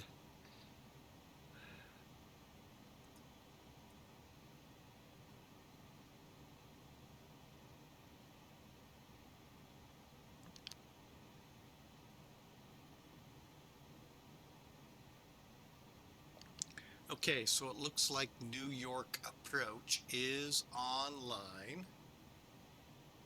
And see what their game plan for the day is.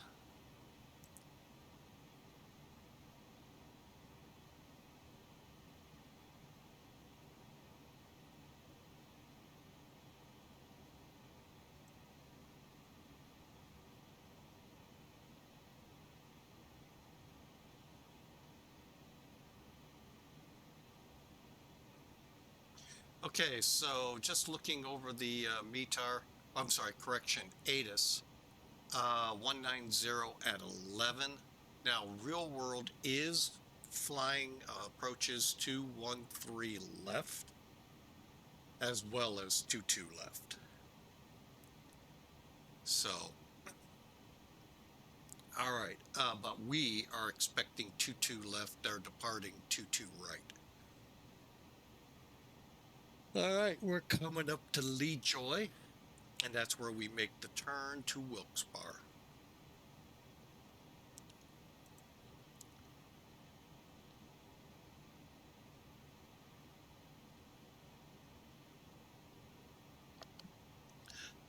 Oh, man.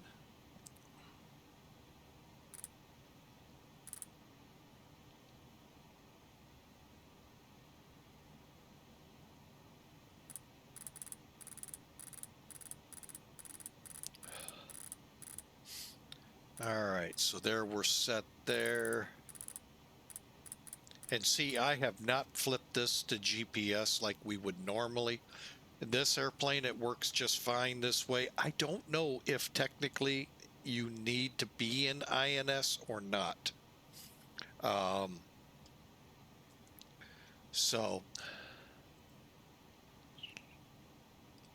we're cruising out at about 35 minutes to New York City. Well, I'll say about 45 minutes to be safe. And I hope you enjoy. It's been good. I've enjoyed the flight, even though it is the second, third, fourth, fifth time. Boy, yesterday threw us for some serious loops. Who knows what the ultimate issue was? Was it ISP providers, Twitch, OBS, which that one I lend not to be most of the problem, and so forth. So anyway, we are on our way. Thank you if you're new to the channel. Thank you for trying us out. Love for you to hit that follow button. Those of you watching this on YouTube, thank you. And we'd love for you to smash that thumbs up and subscribe. So again, welcome aboard Flying with Mike, service from Scott Air Force Base to New York City. Leg 2 will be to Europe from JFK, and then somewhere within Europe from there out, as I get exact requirements here soon. But at least this time we remembered to turn ACARS on, so that way, even if everything starts falling apart like it did yesterday, we can just fly the flight at least. And the good thing was we always were recording, so. But anyway, we're on our way.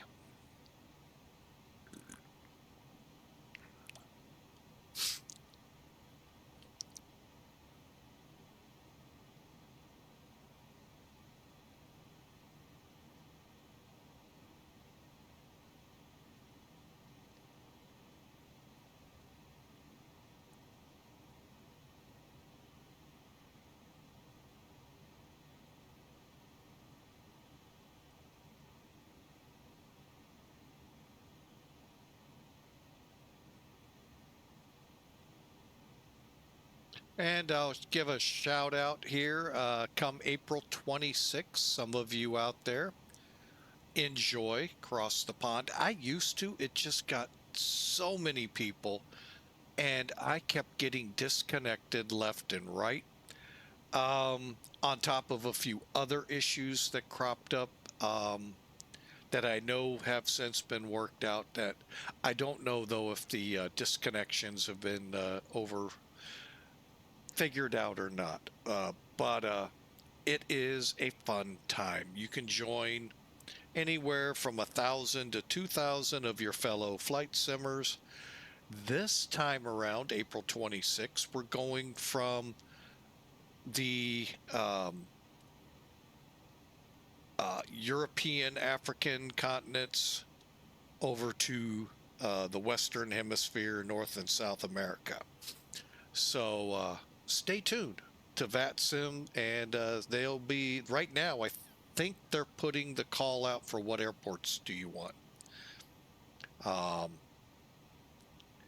really don't have any that I would want per se,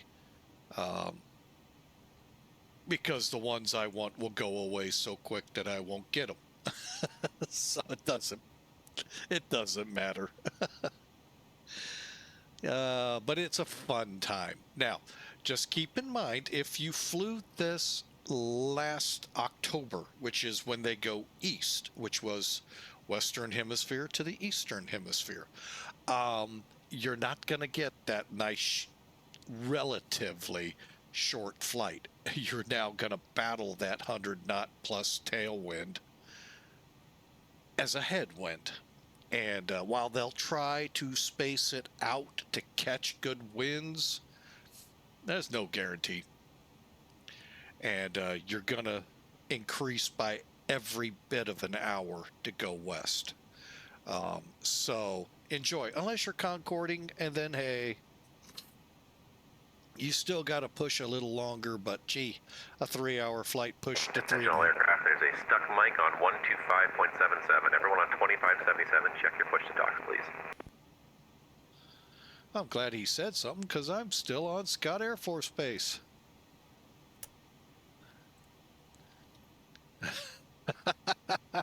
But anyway, it's a good time. Check it out. April 26th. Go ahead, set up for New York approach. A lot of times I do drop off. And I hope the approach controllers, tower controllers don't take offense. I know people take offense when they drop on them coming in, or me. But I try to be respectful with frame rates. So that's why. Knowing that the closer we get to that heavier traffic, you see they're in the 20s, low 30s, they'll be down pushing high teens. Once they start getting into the teens, we start having issues.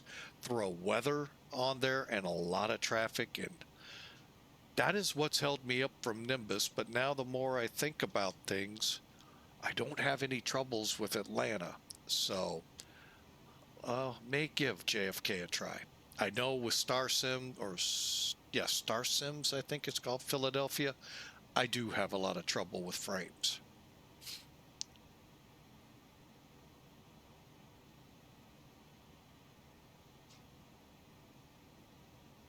All right, so enjoy. We got us about 30 minutes, I think, now showing up there. So we'll see how that translates out.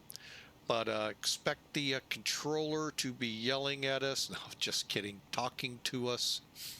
By about, let me take a look ahead. Geno, Hardy-ish area. And we'll take it on in from there.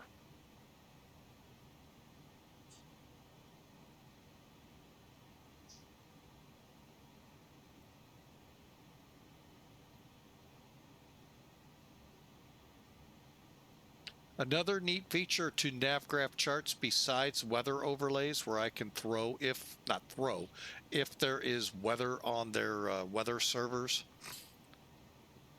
I can also put on multiplayer, meaning I can see who's around me. Got 2 to the south, actually 4 to the south, working out of, hard to say where they're coming. 1 to the north out of Cleveland, or Cleveland, Canada area. I think he's out of Syracuse.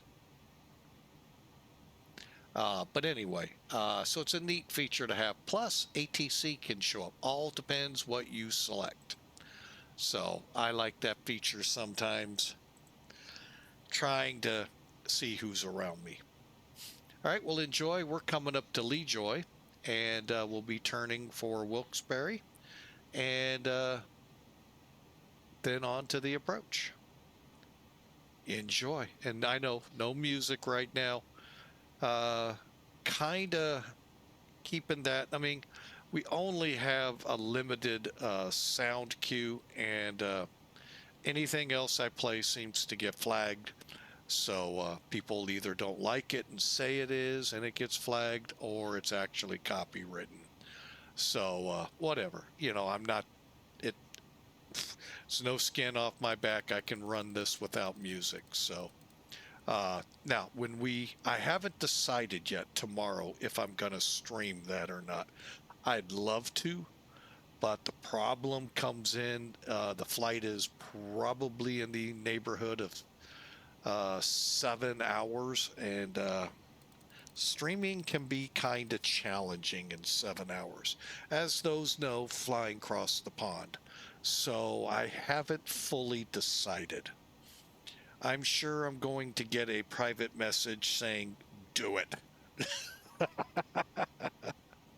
Or 2 or 3. But I don't know. It's always a challenge to cross the pond, and either pond, Pacific or Atlantic, and stream. So we'll see. All right, so we've turned towards our 186-mile run to Wilkes-Barre. I am going to go ahead and set that over on the other VOR 116. We're on a course 74.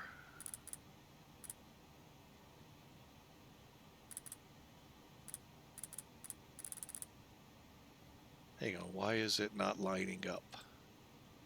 I'll bet you I know why. That's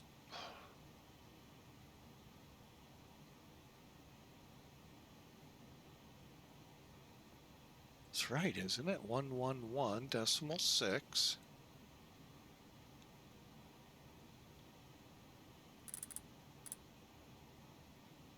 Oh, we're not tuned in yet. Why am I fully deflected?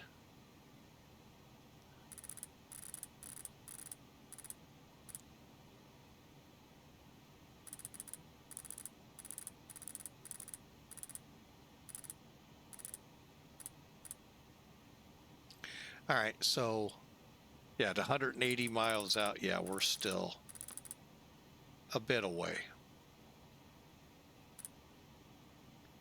Okay, and oh,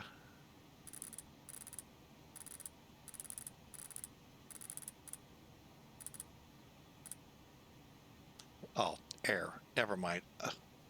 Yeah, that is actually correct. So I'm going to just go ahead, tune you to 6. That's so weird.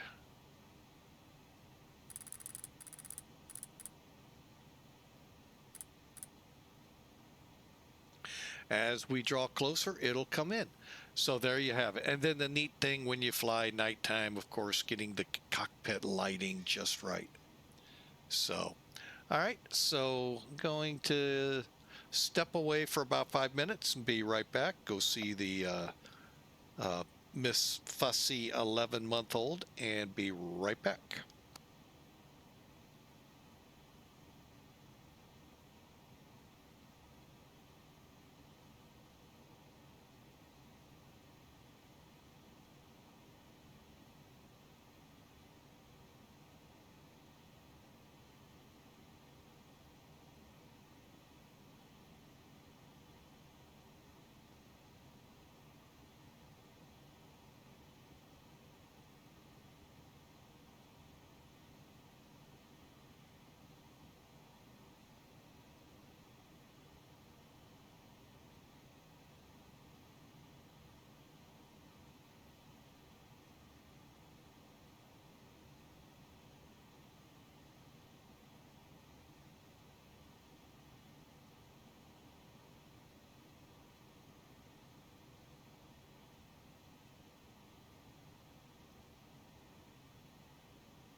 All right, we're back with you.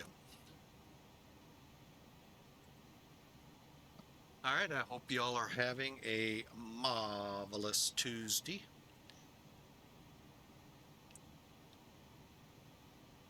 As we're approaching the first full week, the closure of the first full week of Lent. And we're over the Appalachian Mountains. It's kind of cool to look at them because it's like these ridges through the country. It's even better on the road because you go through each of them. It's kind of always fun. But yeah, it's interesting to fly over.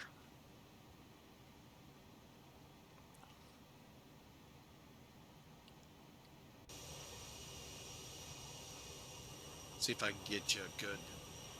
Now we're going up one, that's why. But you can kind of see how they layer out. There's only like 3, 4, or 5 of them to the East Coast. And I know it looks like more there, but when you drive them, you kind of go up one side on the interstates, hang on top for a little bit, then come down the other.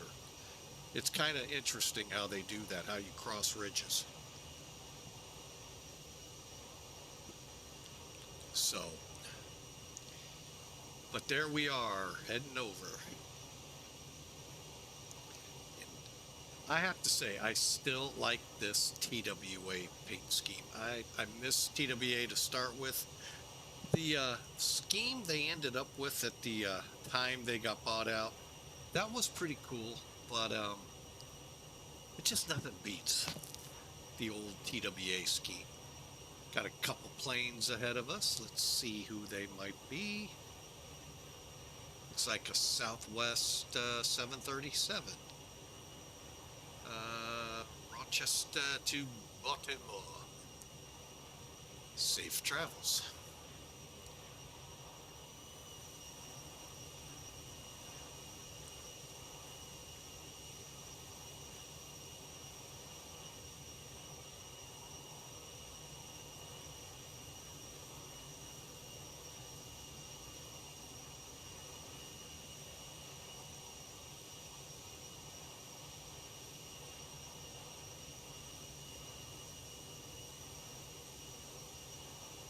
Make sure my screenshots are taken. Oh yeah.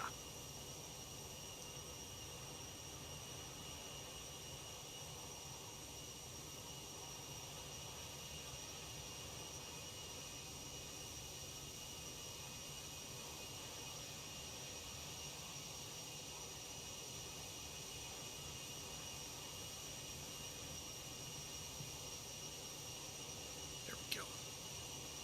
Okay, just always trying to get something neat, new, refreshing for initial screens. Did I set 39.1? No, I did not. Why are we not?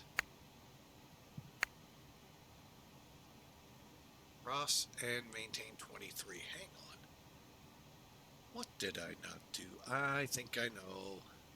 I think I know.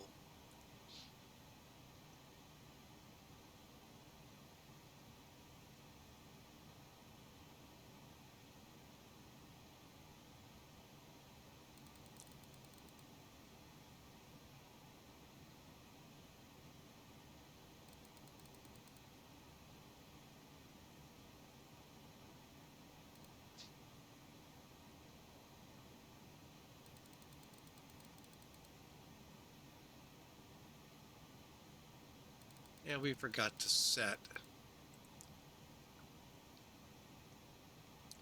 All right, let's see. Are we on Wilkes-Barre now?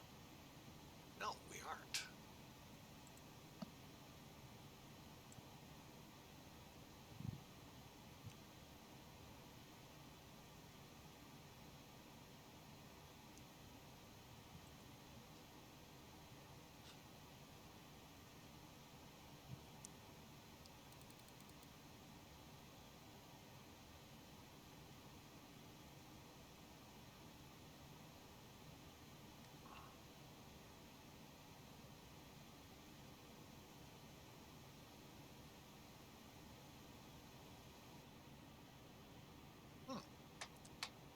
Interesting.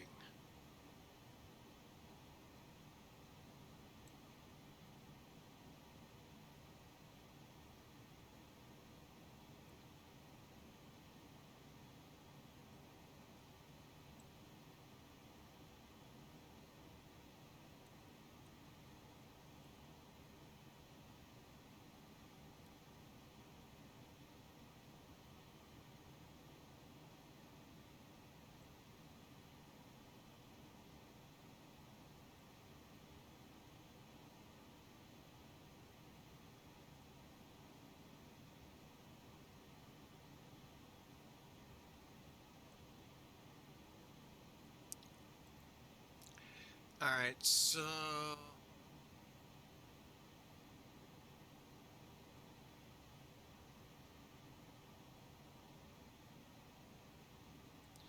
$23,000. Okay.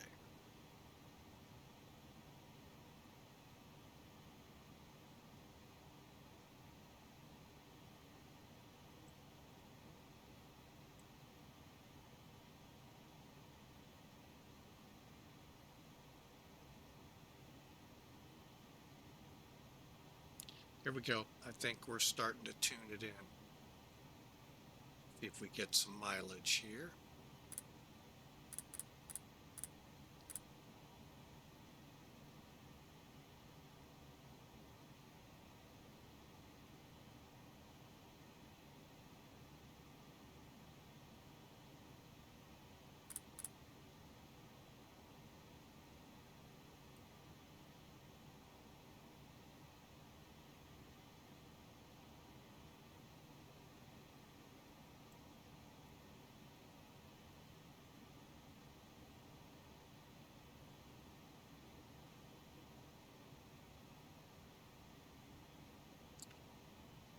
Okay, hoping we get by Milton some kind of DME off this.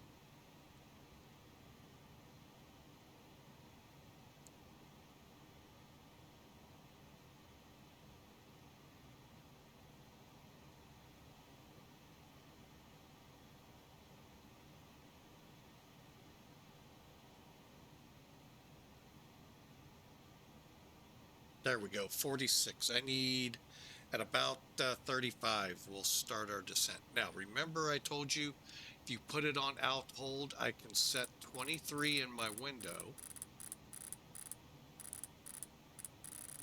1,000 to level off. 1,000 to level off.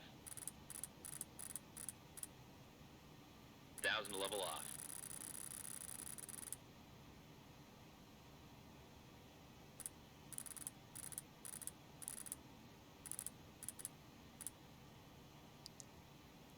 Okay, and then when I get to my number, start my descent. Just make sure you have it on altitude select. Otherwise, in this case, you'll keep descending, like the debacle in San Francisco, where a whole lot of things came together and made it really tough. We made it, but not in the prettiest of prettiest fashions. Let's go ahead, descend. Okay, is the VSI alive yet? No. Go. The nice thing here, you can actually see what you're setting on the dial.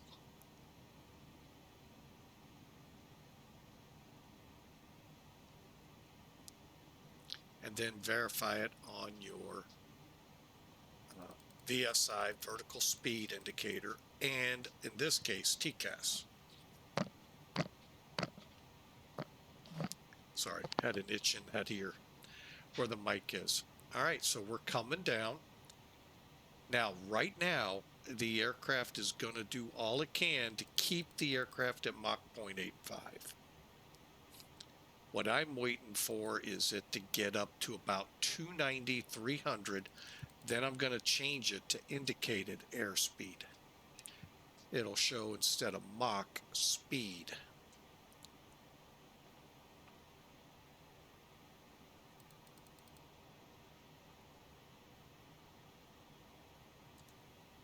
Okay, now I'm not going to worry about, actually, I don't even think I did set us to seatbelts off. Now let's get our landing data in.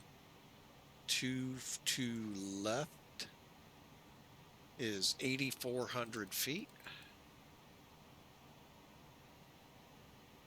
Airport is, I think, like, oh, it's 13. I was thinking 20. And we'll put it at 0220. Dry temperature in JFK. is a whopping 16 with a barometric pressure of 2978. Winds are 190 at 12. Okay, you can already tell one that we can't do. That is the minimum. Medium, we can get 6,000. As long as we touch down pretty decently, we got 6,600 feet. That's what we'll go with. Set speeds. Verified. Verified.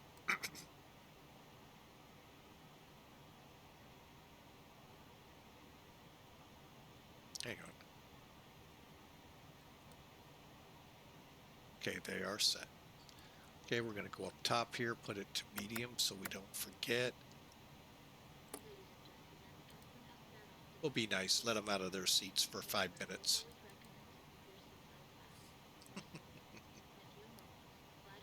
We'll be passing around the cabin to offer you hotter.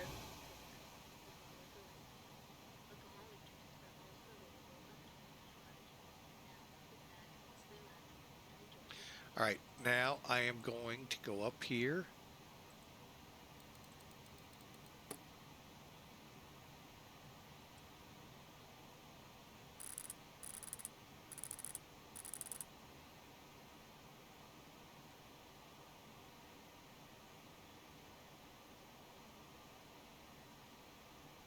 All right, we just crossed Lindy.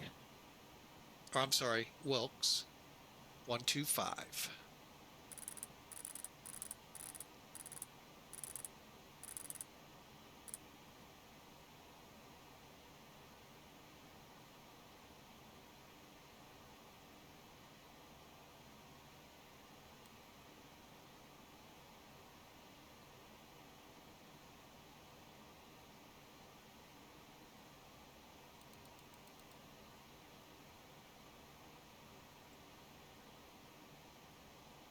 Since pushback, hour and 39 minutes.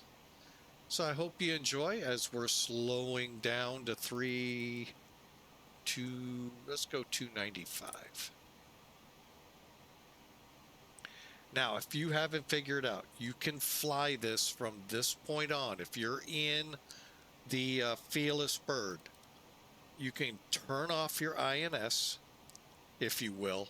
So go back to radio, fly VOR to VOR to VOR. So you'd fly from here, switch over at Hardy to Stillwater, Stillwater to Lindy, catch LaGuardia, and then fly fly what they tell you to.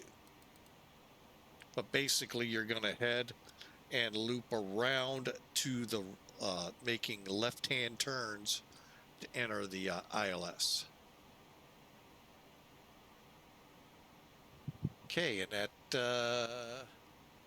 17, we will already starting to feel the effects of New York City.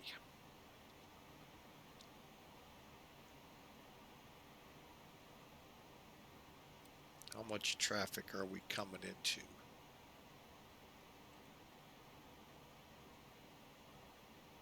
A lot. Okay. Well, if it disconnects, I won't reconnect. And again, any controllers out there that happen to watch Flying with Mike, please do not take that as me mad and don't want to fly in your airspace. It's me being respectful and not going down, coming up, going down, coming up. And I hope you can respect that as well. If you can't, go fly in Copenhagen a few months ago when a guy kept doing that and put a 45-minute delay on us all doing anything at that airport till they finally either walloped him or told him to stay off because it was horrid. Matter of fact, right now I don't fly Copenhagen because of that. Not the center, but the I just don't fly up there because it's just it's like kind of like flying New York City, such heavily congested traffic that any little thing like that makes it rough. All right, now we're continuing on to Stillwater, so I'm going to continue us down to 19,000.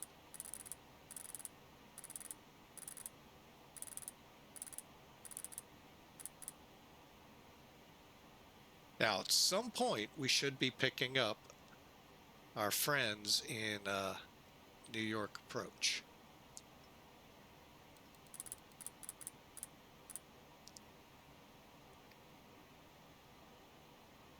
Now, there are no speed restrictions until Lindy on this, so just be mindful of that. I'm trying to get down. I know we'll make 19,000, but whew, we were high above Geno, by the way. Should have probably started when it told me.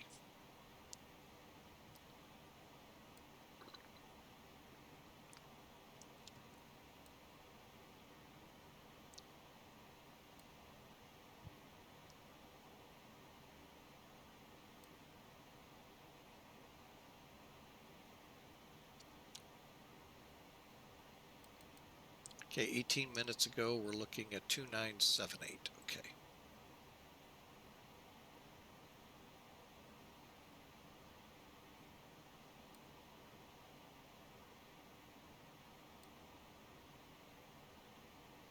And the good thing is we'll get down to 19,000 quick enough here that we can use most of that 30 miles to slow to 250.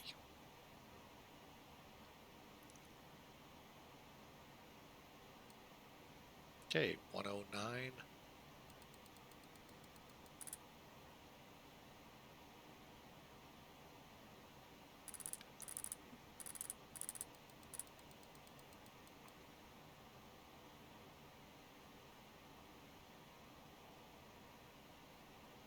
Let's throw LaGuardia, 113.1. 1,000 to level off. Okay, we're 44 miles from LaGuardia, roughly 50 miles from JFK. Now, I could put JFK in here.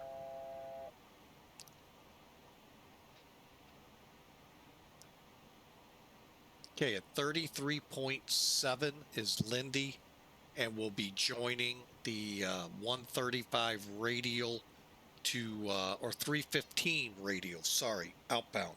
Always get that confused, but anyway, it'll be 135 inbound LaGuardia, 14 miles.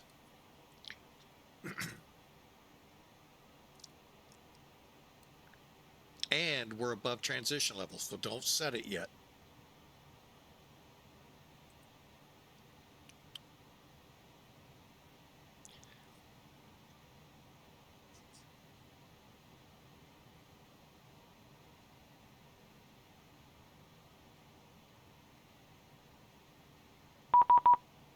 I was wondering when he was going to want me to talk to him.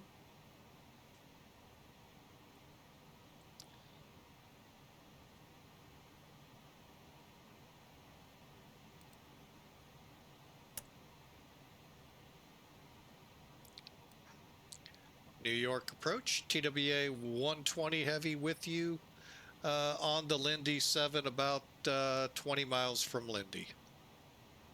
TWA 120 heavy, radar contact position as reported, cross Lindy at flight level 190, 250 knots.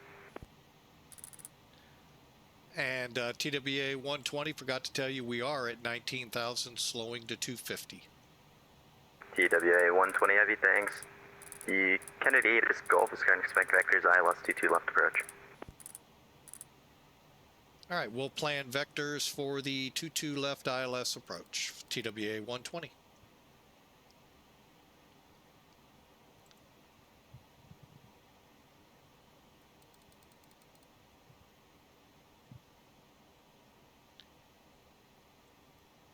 TWA 120 has Gulf. TWA 120 heavy, thanks.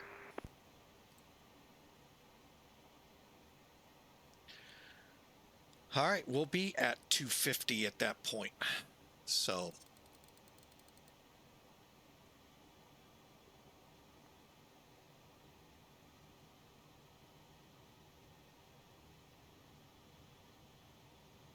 Flight Leipzig Air 8706 Heavy, turn right heading 170, descend and maintain 16,000, Kennedy altimeter 2978.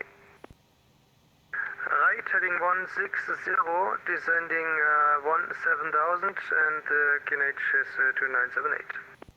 Confirm once, descend and maintain 16,000. Oh, sorry, descending and maintain 16,000, and the heading is 170, confirm? Correct.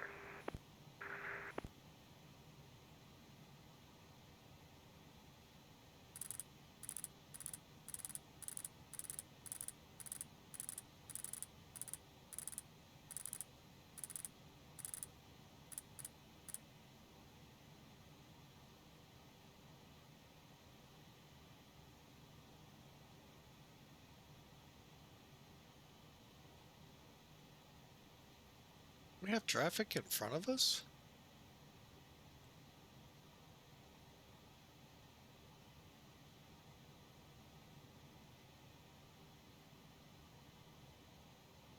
Endeavor 5132, winds 190 to 12, runway 22 right, clear for takeoff.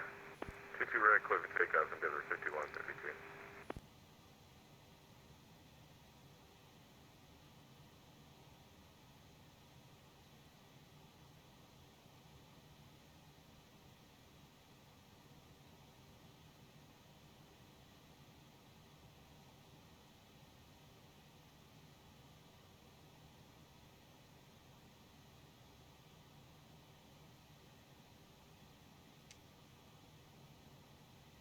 TWA 120 Heavy, turn right heading 160, descend and maintain 16,000, the Kennedy altimeter 2978.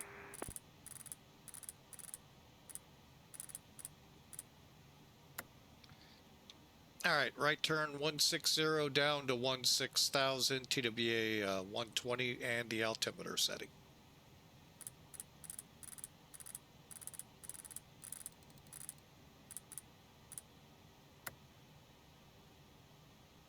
Walker 4977, wind 190, correction 140 at 12, gust 17, runway 22 right at Whiskey, clear for takeoff.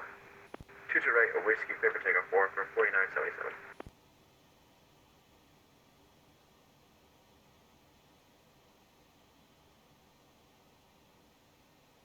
Okay, 2978. Verified. Endeavor 5132, radar contacts the altitude. Alright, we're passing 1.8 for 5, Endeavor 5132. Endeavor 5132, thanks, turn left heading 050, climb and maintain 7,000. 050 on the heading up to 5,000, Endeavor 5132. Right above the wiper Endeavor 5132, confirm JFK. 7,000. Oh, 7,000. I think he's taking us, no, a little past symbol. Leipzig Air 8706 Heavy, descend and maintain 8,000. Descend and maintain 8,000, Leipzig 8706 Heavy. TWA 120 Heavy, descend and maintain 13,000. Okay, we're out of 17,000 for 13,000, TWA 120 Heavy. 1,000 level off.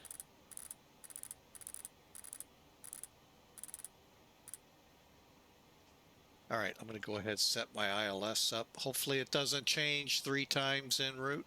10-9,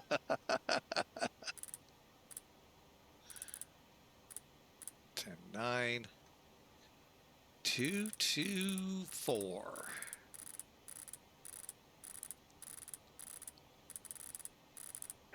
Walker 4977 is with you, passing 1,000 for 2,500, runway heading. Walker 4977, radar contact, climb and maintain 3,000. Up to 3,000, do you want us to continue runway heading, Walker 4977? Walker 4977, turn left heading 160. Left 160, 4977. Air 5132, climb and maintain 17,000. 17,000, Endeavor 5132. Leipzig Air 8706 Heavy, turn left heading 130, descend and maintain 4,000. Left heading 130, descending and maintain 4,000, Leipzig 8706 Heavy.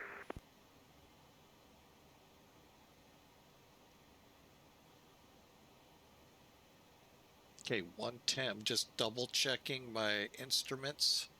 110.9 is inserted. 224. I'm going to now work off of Kennedy.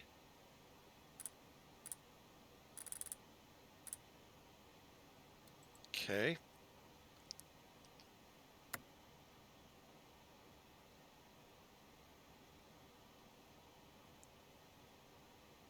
Level off. Barker 4977, flighting 130, Kennedy at Escofus, turn expect vectors ILS 22 left approach. 130 and expect ILS 22 left, vectors Walker 4977. TWA 120 heavy, descend and maintain 4000. TWA 120 heavy down to 4,000.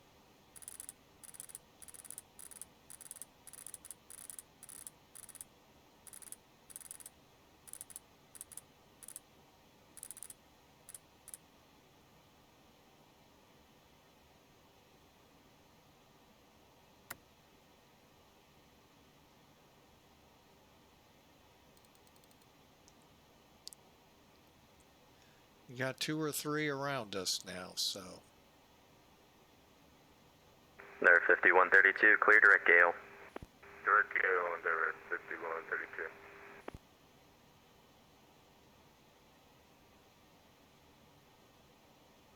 Barker 4977, climb and maintain 4000. Up to 4000, 4977.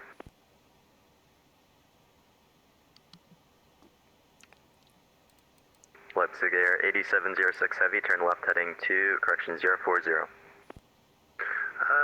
040, Leipzig Air 8706 heavy.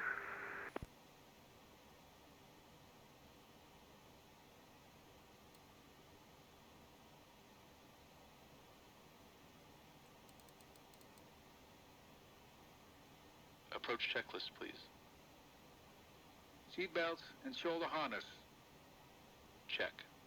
Seatbelts and no smoking signs. Damn.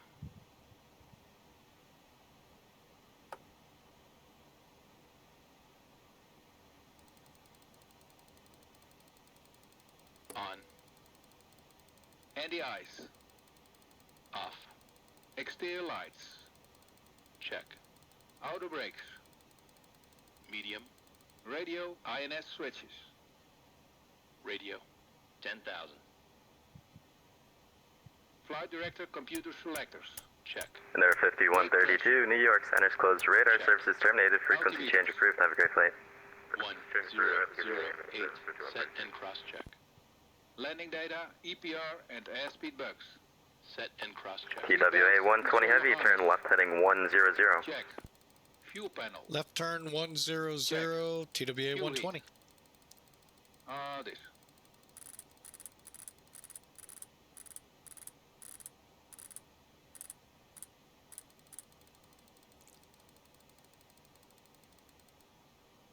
Is that where I want to hang up at? Fuel heat? No.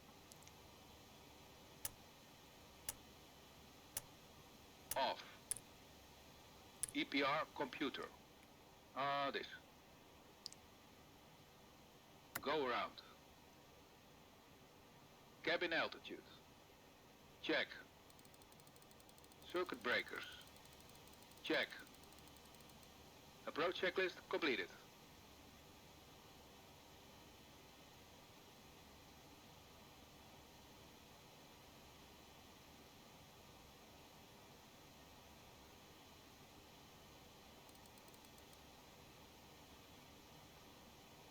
TWA 120 heavy, turn left heading 040. 040 for TWA 120. Leipzig Air 8706 heavy, turn left heading 340. Left 340, Leipzig 8706 heavy.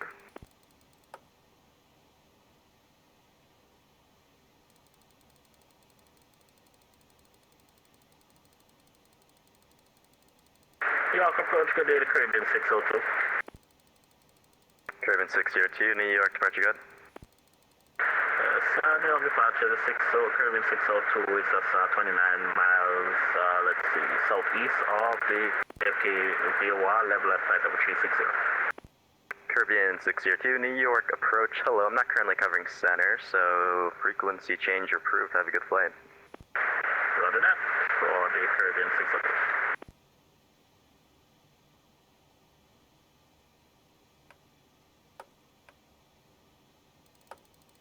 Walker 4977, turn left heading 090. 090, 4977. TWA 120 heavy, turn left heading 010. Left 010, TWA 120 heavy. Leipzig Air 8706 heavy, descend and maintain 3000. Descend, maintain 3000, Leipzig 8706 heavy.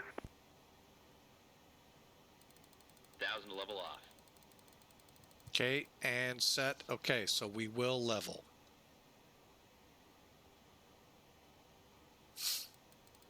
Now, I'm keeping 245. Leipzig 8706 heavy, still maintaining 250.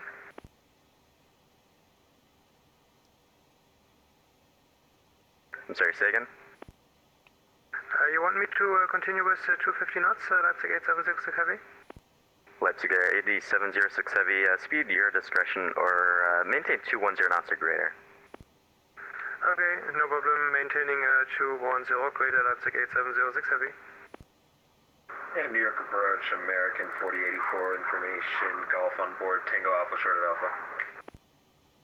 American 4084, New York departure, hello, 1922, right taxi via right on Alpha, Delta, Charlie Echo, cross 31 right on Delta.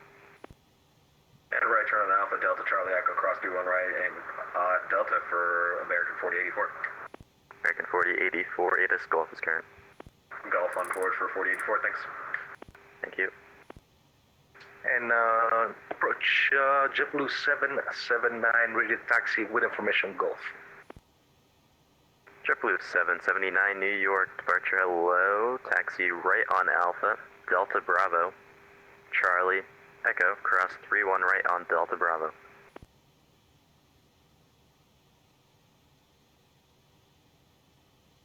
I will go Alpha, Delta, Bravo, Charlie, Echo. We are going to be holding 31 right on Delta Bravo for JetBlue 779.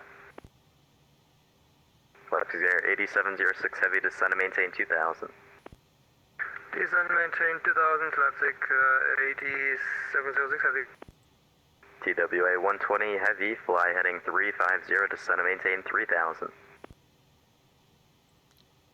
350 down to 3000, TWA 120 heavy. Walker 4977, fly heading 040. 040, 4977. New York approach, good afternoon, Air France 060 heavy, descending at 10,000 feet, flow C4, information hotel on board.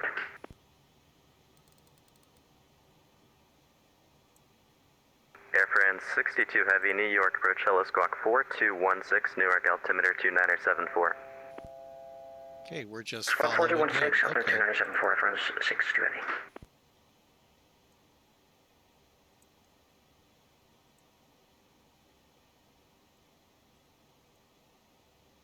Leipzig Air 8706 heavy, turn left heading 240, intercept 22 left localizer. Left 240, clear to intercept localizer, 22, right, Leipzig 8706 heavy.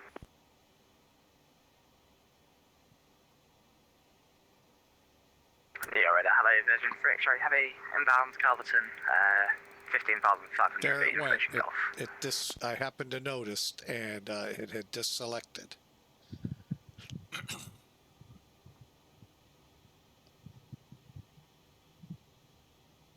Virgin 3 X-ray heavy, New York approach, hello, squawk 4274.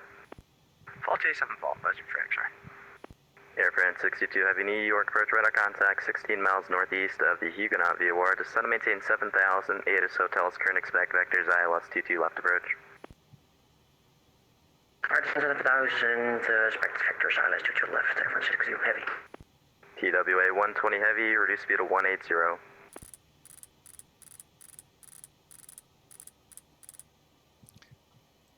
TWA 120 slowing to 180. Delta 1907, stamp 35, ready to push the Leipzig Air 8706 Heavy over Rosley, maintain 2000 until established on localizer, cleared ILS T2 left approach. Cleared ILS 22 right approach and maintain 2000 until Salvo, Leipzig 8706 Heavy. Walker 4977, turn left heading 340, descend and maintain 3000. Flaps 5. 340 and then down to 3000, Walker 4977. TWA 120 Heavy, about 6 miles from Rosley, turn left heading 250, maintain 2000 until established on localizer, cleared ILS T2 left approach. Turning to 250 down to 2000, cleared for the approach, TWA 120 Heavy.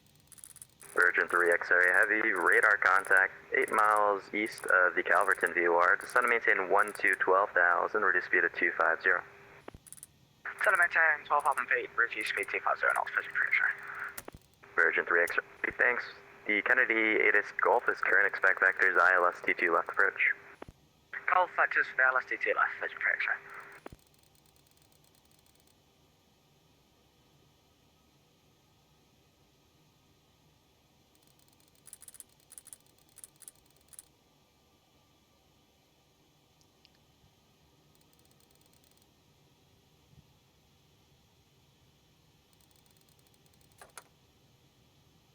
Flaps 10.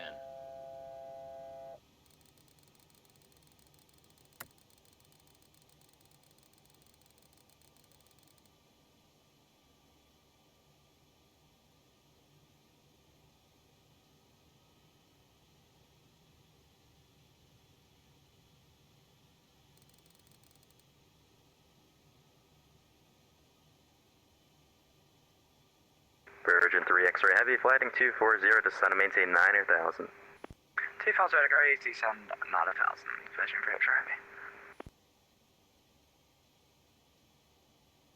Localizer alive.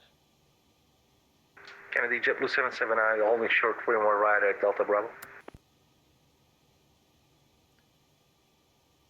JetBlue 779, cross 23-1 right on Delta Bravo.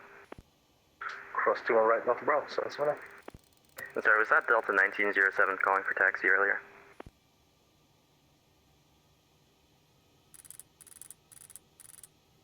American 4084, you ready to go? 4084, ready to go. American 4084, wind 190 at 12, runway 22 right, clear for takeoff. And clear for takeoff, runway 22 right, American 4084. Leipzig Air 8706 heavy, wind 190 at 11, runway 22 left, clear to land, traffic departing the parallel runway. 2 to left, clear to land to Leipzig 8706 heavy. Walker 4977, fly heading 310.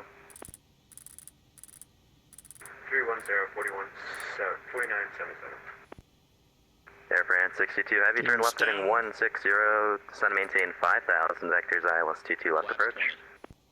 Heading 160 and 5,000, extra ILS 22 left, vectors ILS 22 left approach, Air France 62 heavy.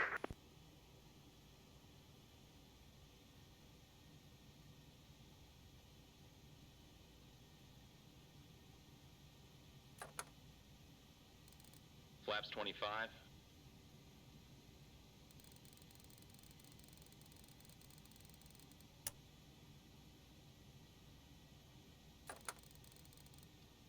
Flaps 30. Landing checklist. Gear. Down and check. Down and check. Flaps. Flaps 30. Flaps 30. Spoilers. Armed. Ignition. TWA 120 heavy, sorry, wind 190 at 12, runway 22 left, clear to land. Altimeters. Clear to land, 22 left, TWA 120 heavy. Set and cross check. JetBlue 779, runway 22 right, line up and wait. Line up and wait, 22 right, JetBlue 779.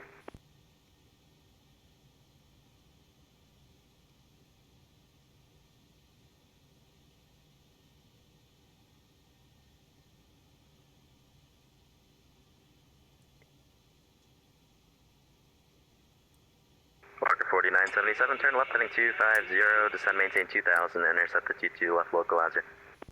250, 2000, intercept Okay, airplane's mine. Walker 4977. American 4084, radar contact, say altitude. 1314 for 5000, American 4084. American 4084, thanks. Turn left heading 050, climb and maintain 1000. Left 050, climb and maintain 1000 for American 4084. JetBlue 779, wind 190 14, correction at 12, runway 22 right, clear for takeoff. 22 right, clear for takeoff, JetBlue We 779. may be disconnected. Let's clear 8706 heavy, continue Juliet, hold short, runway 22 right at Juliet, safe parking. Continue Juliet, holding short, 22 right, Leipzig 8706 heavy. And let's clear 8706 heavy, safe parking. Glide slope. Glide slope. Glide slope. Glide slope. Glide slope. Walker 4977 over Rosley, maintain 2000 until established on localize, cleared ILS 22 left approach. Over Rosley, 2000 to establish, and cleared ILS 22 left approach, Walker 4977. Virgin 3 X-ray heavy, turn right heading 300, descend and maintain 5000. Turn maintain 5,000, turn right in 300 degrees, Virgin 3 X-ray heavy. Delta 1907, ready for taxi. Delta 1907, runway 22 right taxi via left on Bravo, Echo, cross runway 31 right on Echo.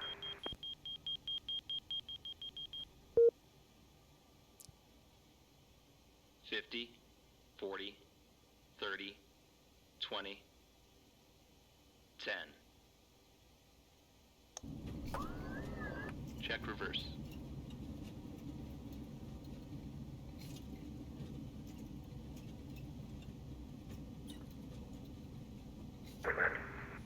Auto brake off. JetBlue 779, roger. If you'd like, I could bring you back into Kennedy. Negative, Walker 4977. Okay, apparently I'm not paying attention enough. Roger, if you'd like to continue, wind 190 at 12, runway 22 left, clear to land. 22 left, clear to land, and we'll disconnect once we land, Walker 4977.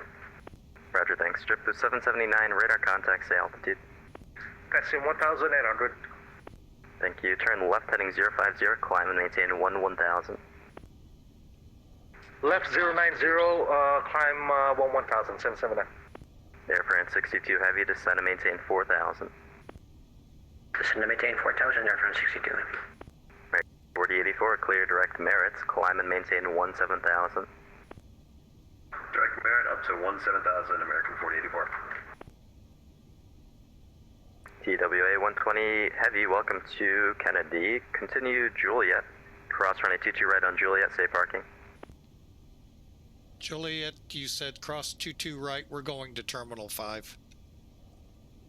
Let's get 8706 heavy, cross runway 22 right on Juliet, and safe parking. Leipzig 8706 heavy, crossing 22 right on Juliet, and I have no idea, please advise parking spot.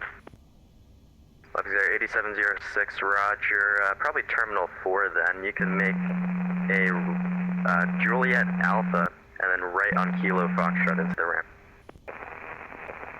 Okay, Juliet Alpha right, then via, second? Juliet Alpha, Kilo Foxtrot.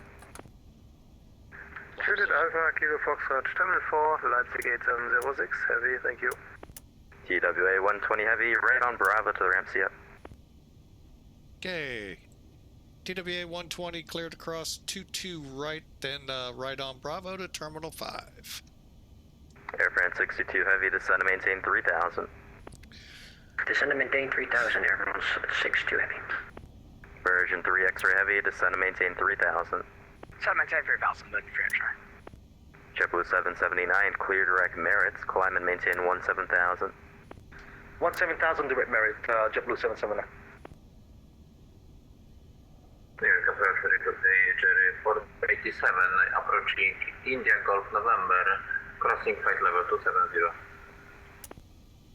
Jerry 4287 New York approach, hello, radar contact, position as reported, cross, standby. Air France 62 heavy, 4 miles from Izeco, turn right heading 190, maintain 3000 until established and localized, cleared ILS 22 left approach. 5190, cleared ILS 22 left approach and maintain 3000, Air France 62 heavy. Jerry 4287, cross Lundy at and maintain level 190.250 knots.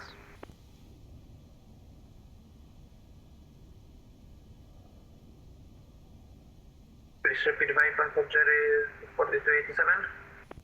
Jerry 4287, cross Lendy at and maintain flight level 190-250 knots. Cross Lendy at flight level 190-250 knots, Jerry 4287. And Walker 4977, we've landed. We're going to disconnect now on the runway. Thank you for the coverage. See ya. Walker 4977, have a good day.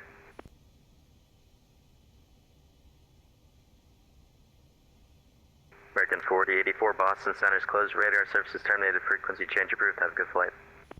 And over to advisory, Boston Center's closed. Thank you so much for your help tonight. You guys have been awesome. See ya. Jerry 4287, clear. Direct Lendy. Direct Lendy, Jerry 4287. Air France 62, heavy wind 140 at 12, gust 17, runway 22 left, clear to land. Land 22 left, runway 62 heavy.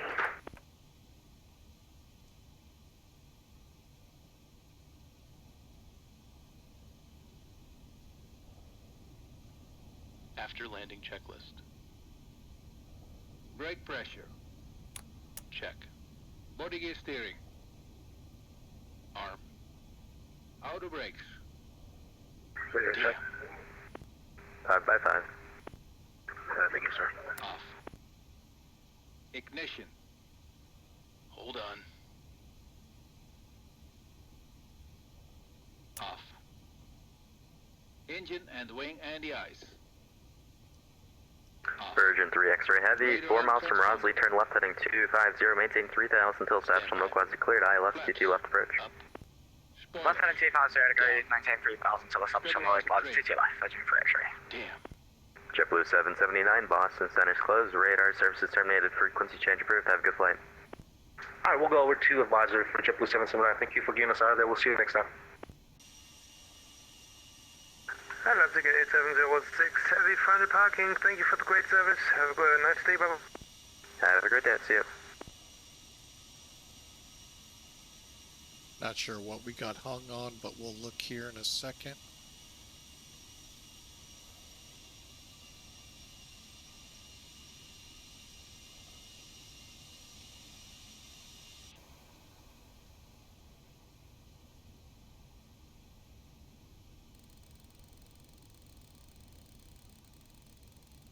Seven units. Outflow valve. Jerry 4287, Kennedy 8 is Golf is current, expect vectors for the ILS T2 left approach. Mode selector. Manual. Information confirmed. APU. To left, Jet 4287. Checklist completed.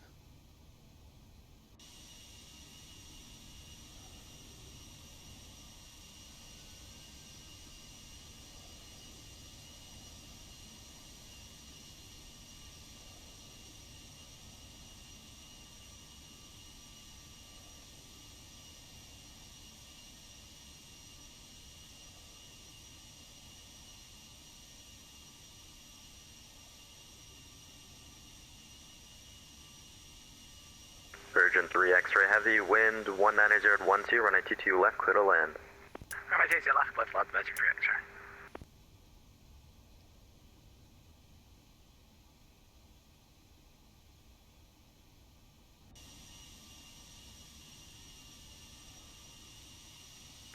Delta 1907, can you just confirm this transition altitude 18,000? Delta 1907, that is correct, and check your transponder squawk 2745. Apologies, I had the right one in there, 2745, Delta 190.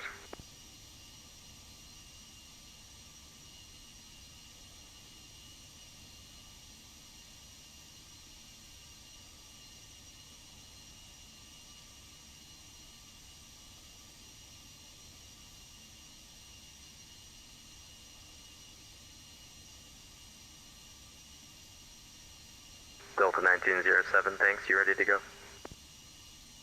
Yeah, I'm ready whenever you are, Delta 1907. Delta 1907, wind 190 at 12, runway 22, right, clear for takeoff. Please do right, clear for takeoff, 1907. Virgin 3 X-ray heavy, traffic will depart the parallel runway prior to your arrival. Put the chocks on. We'll watch Virgin 3 X-ray.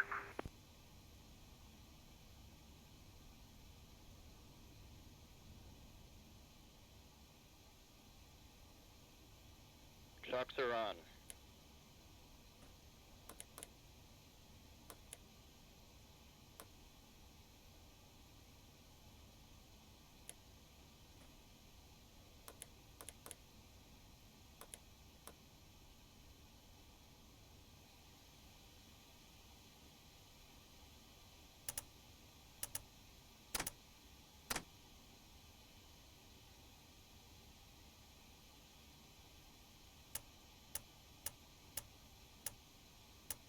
Five by five.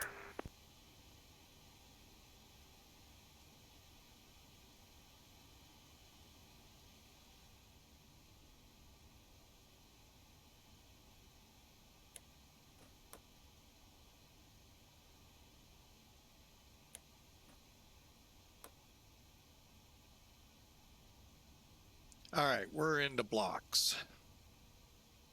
Air France 62 Heavy, welcome to Newark, cross 22 right, Victor, Victor Alpha, correction, Victor Alpha 12, Alpha to the ramp.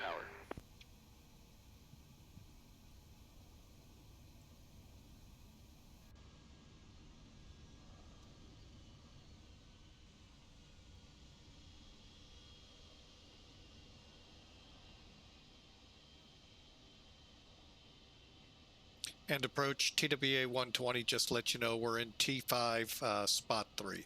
Thanks for the great ATC. TWA 120 Heavy, thanks for flying in, have a great day. Delta 1907, radar contact, say altitude. All right, we'll get off that channel so we don't accidentally bleed over. We are in New York City. Welcome aboard. Let's, before we run checklists here, let's first... Actually, I think that JetBlue is not an ATC aircraft. I think that's a default.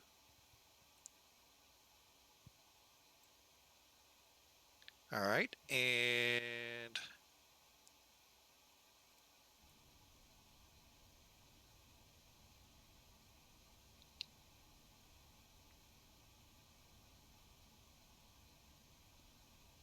All right, let's see how we did. 214 feet a minute for the airline.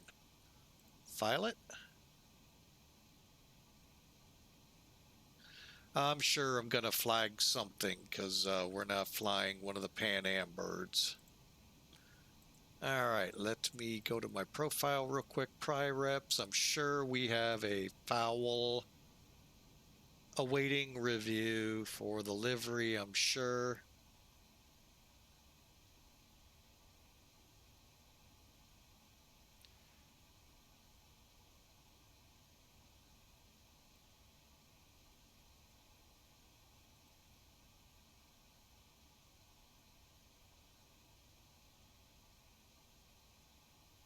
All right, I will leave that to the boss because I don't know if he's going to add the plane.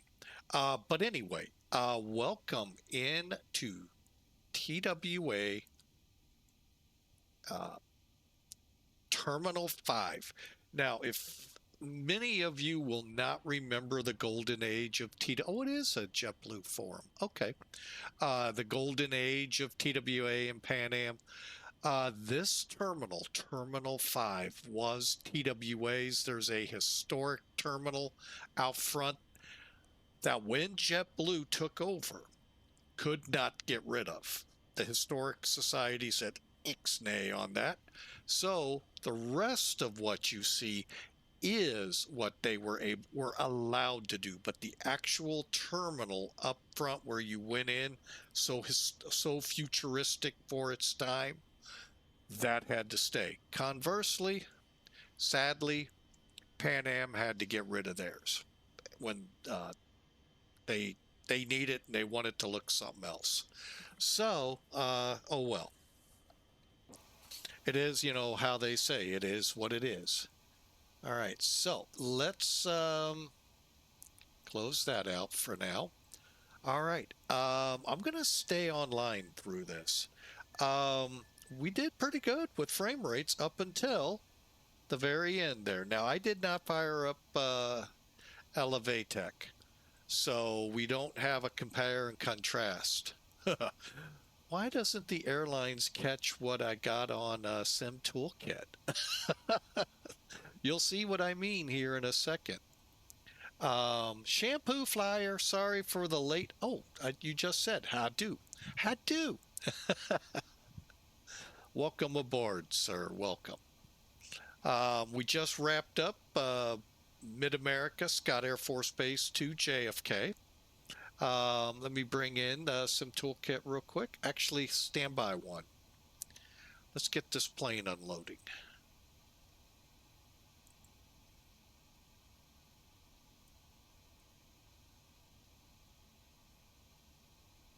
All right, and there it goes unloading. All right, now I don't do that with the fuel. I was supposed to wake up at 7, but I woke up at 12. Hey, at least you woke up. That's a blessing in itself right there.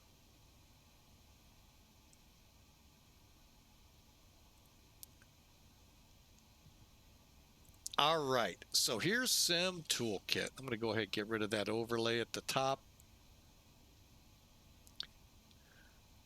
Okay, let's complete the flight, and you'll see why I said I wish this is what the airline took its numbers from.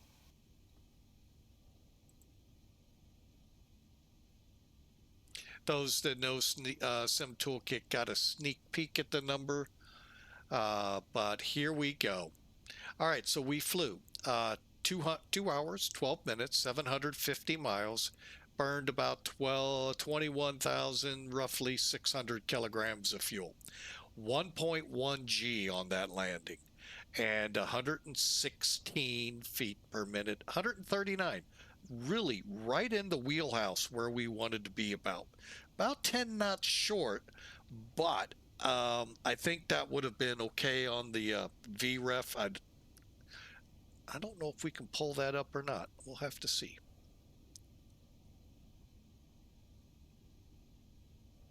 Just pulling up the full report.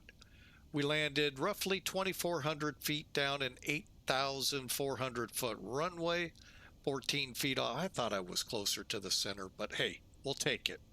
And it's a 200 foot wide, so that helps a little. But look at these numbers. Pitch right on. I kept trying to get her to she wouldn't want to, she kept floating.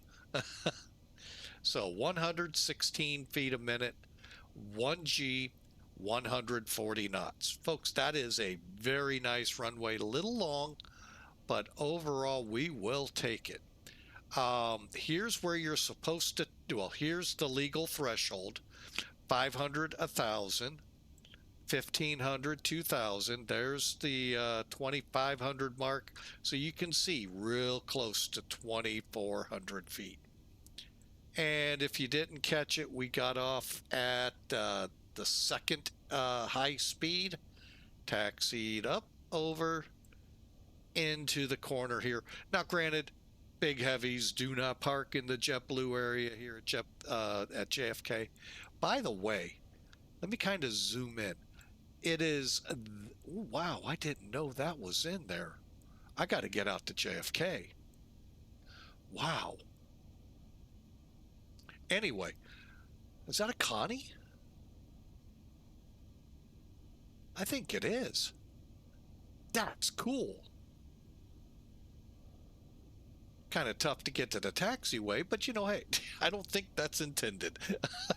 But anyway, this terminal right here, that is the iconic TWA terminal that was not allowed to be torn down when they built this portion that JetBlue wanted. JetBlue took over Terminal 5.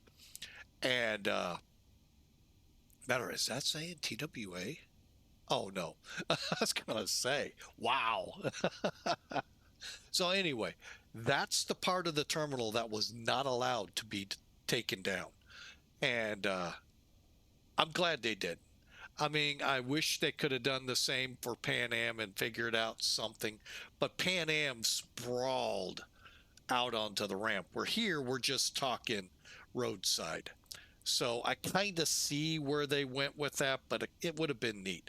That is so cool. There's an airplane in. I did not know that. Wow. now I've got a reason to go to JFK. Wonder if JetBlue goes. No, they don't. They don't fly out of St. Louis. Doggone it.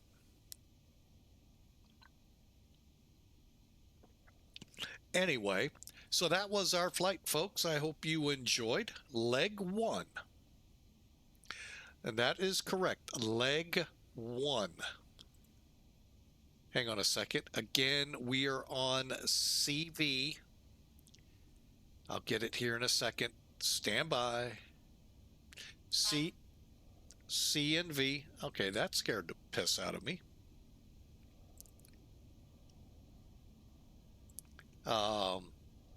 Actually, they have another exercise. Anyway, I ain't giving it to me, so hang on.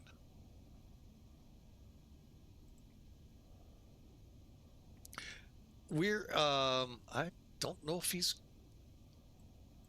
that one. That one. We are on, yeah, here's ours. Exercise Tulip Shield 25.1. So, next stop, cross the pond. Wait a minute. First officer has to come get her piece in. Hello, ma'am. Oh, we got, there we go. Are you getting ready to take a nap? Oh, did you hear the beep beep? Yeah. Oh. I'm gonna show the wife something here after the stream. But there you go, little one. You'll get to fly this soon. I don't even know what I'm looking at.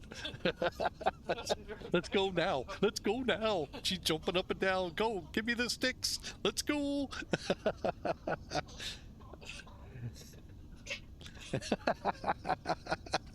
Oh. You ready to fly?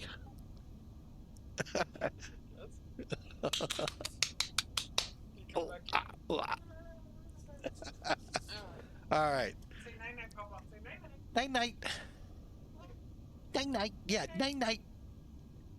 I don't think I want to say those words. So, anyway, folks, I hope you enjoyed. We're on Exercise Tulip Shield for Pan Am Virtual.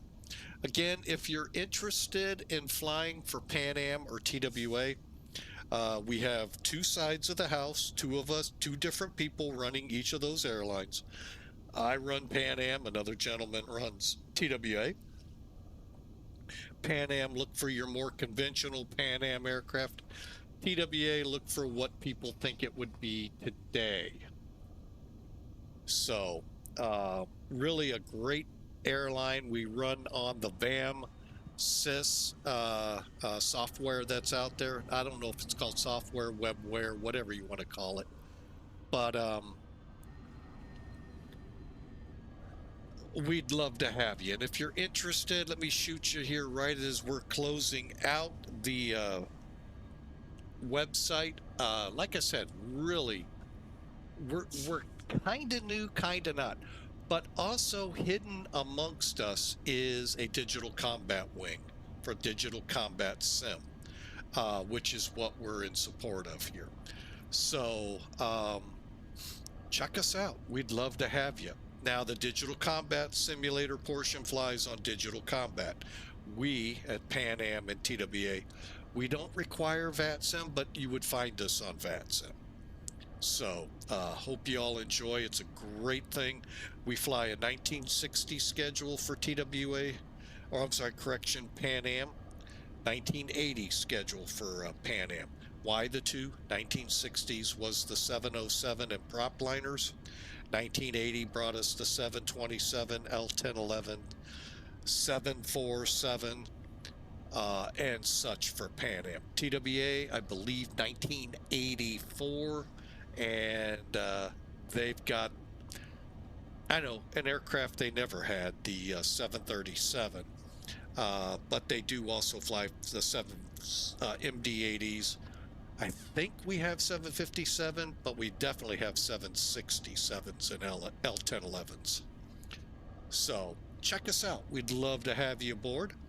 and love to treat you to being able to either one, participate in the actual operations that the DCS group will fly, or the build up to it, bringing the stuff from the States over to wherever they're exercising or playing in the world of DCS. All right, so I hope you all enjoyed. Again, tomorrow we'll hit leg 2. We were planning a little break from it, but yesterday's follies, we'll just call it that, delayed us. So, and again, for those just, catching this, we're not putting a flight schedule out till after Easter, and I'm trying to only fly one flight a day now through the Lent season. I need to still build the revenue from getting subscribers and biddies and all of that, but I also need to respect the Lord, my Savior God. And it says it right here, Romans 8:34, the verse of the day. For Christ Jesus died for us, died for you and me, not just me, but everybody. Raised to life for each and every one of us, not just Christians, but everybody. And he is currently sitting in the place of honor at God's right hand. Every day he is pleading for us. Interceding is another word. He is there, like Moses, I said earlier today in Exodus, pleading not to annihilate us as our sin deserves. He is there pleading, telling God, please don't kill your chosen people, your creation. And I really like that verse. So that is why I've curtailed what I have here, at least until Easter. And, it may go on. We don't know. We'll see. So for now, I hope you all have a wonderful rest of your Tuesday.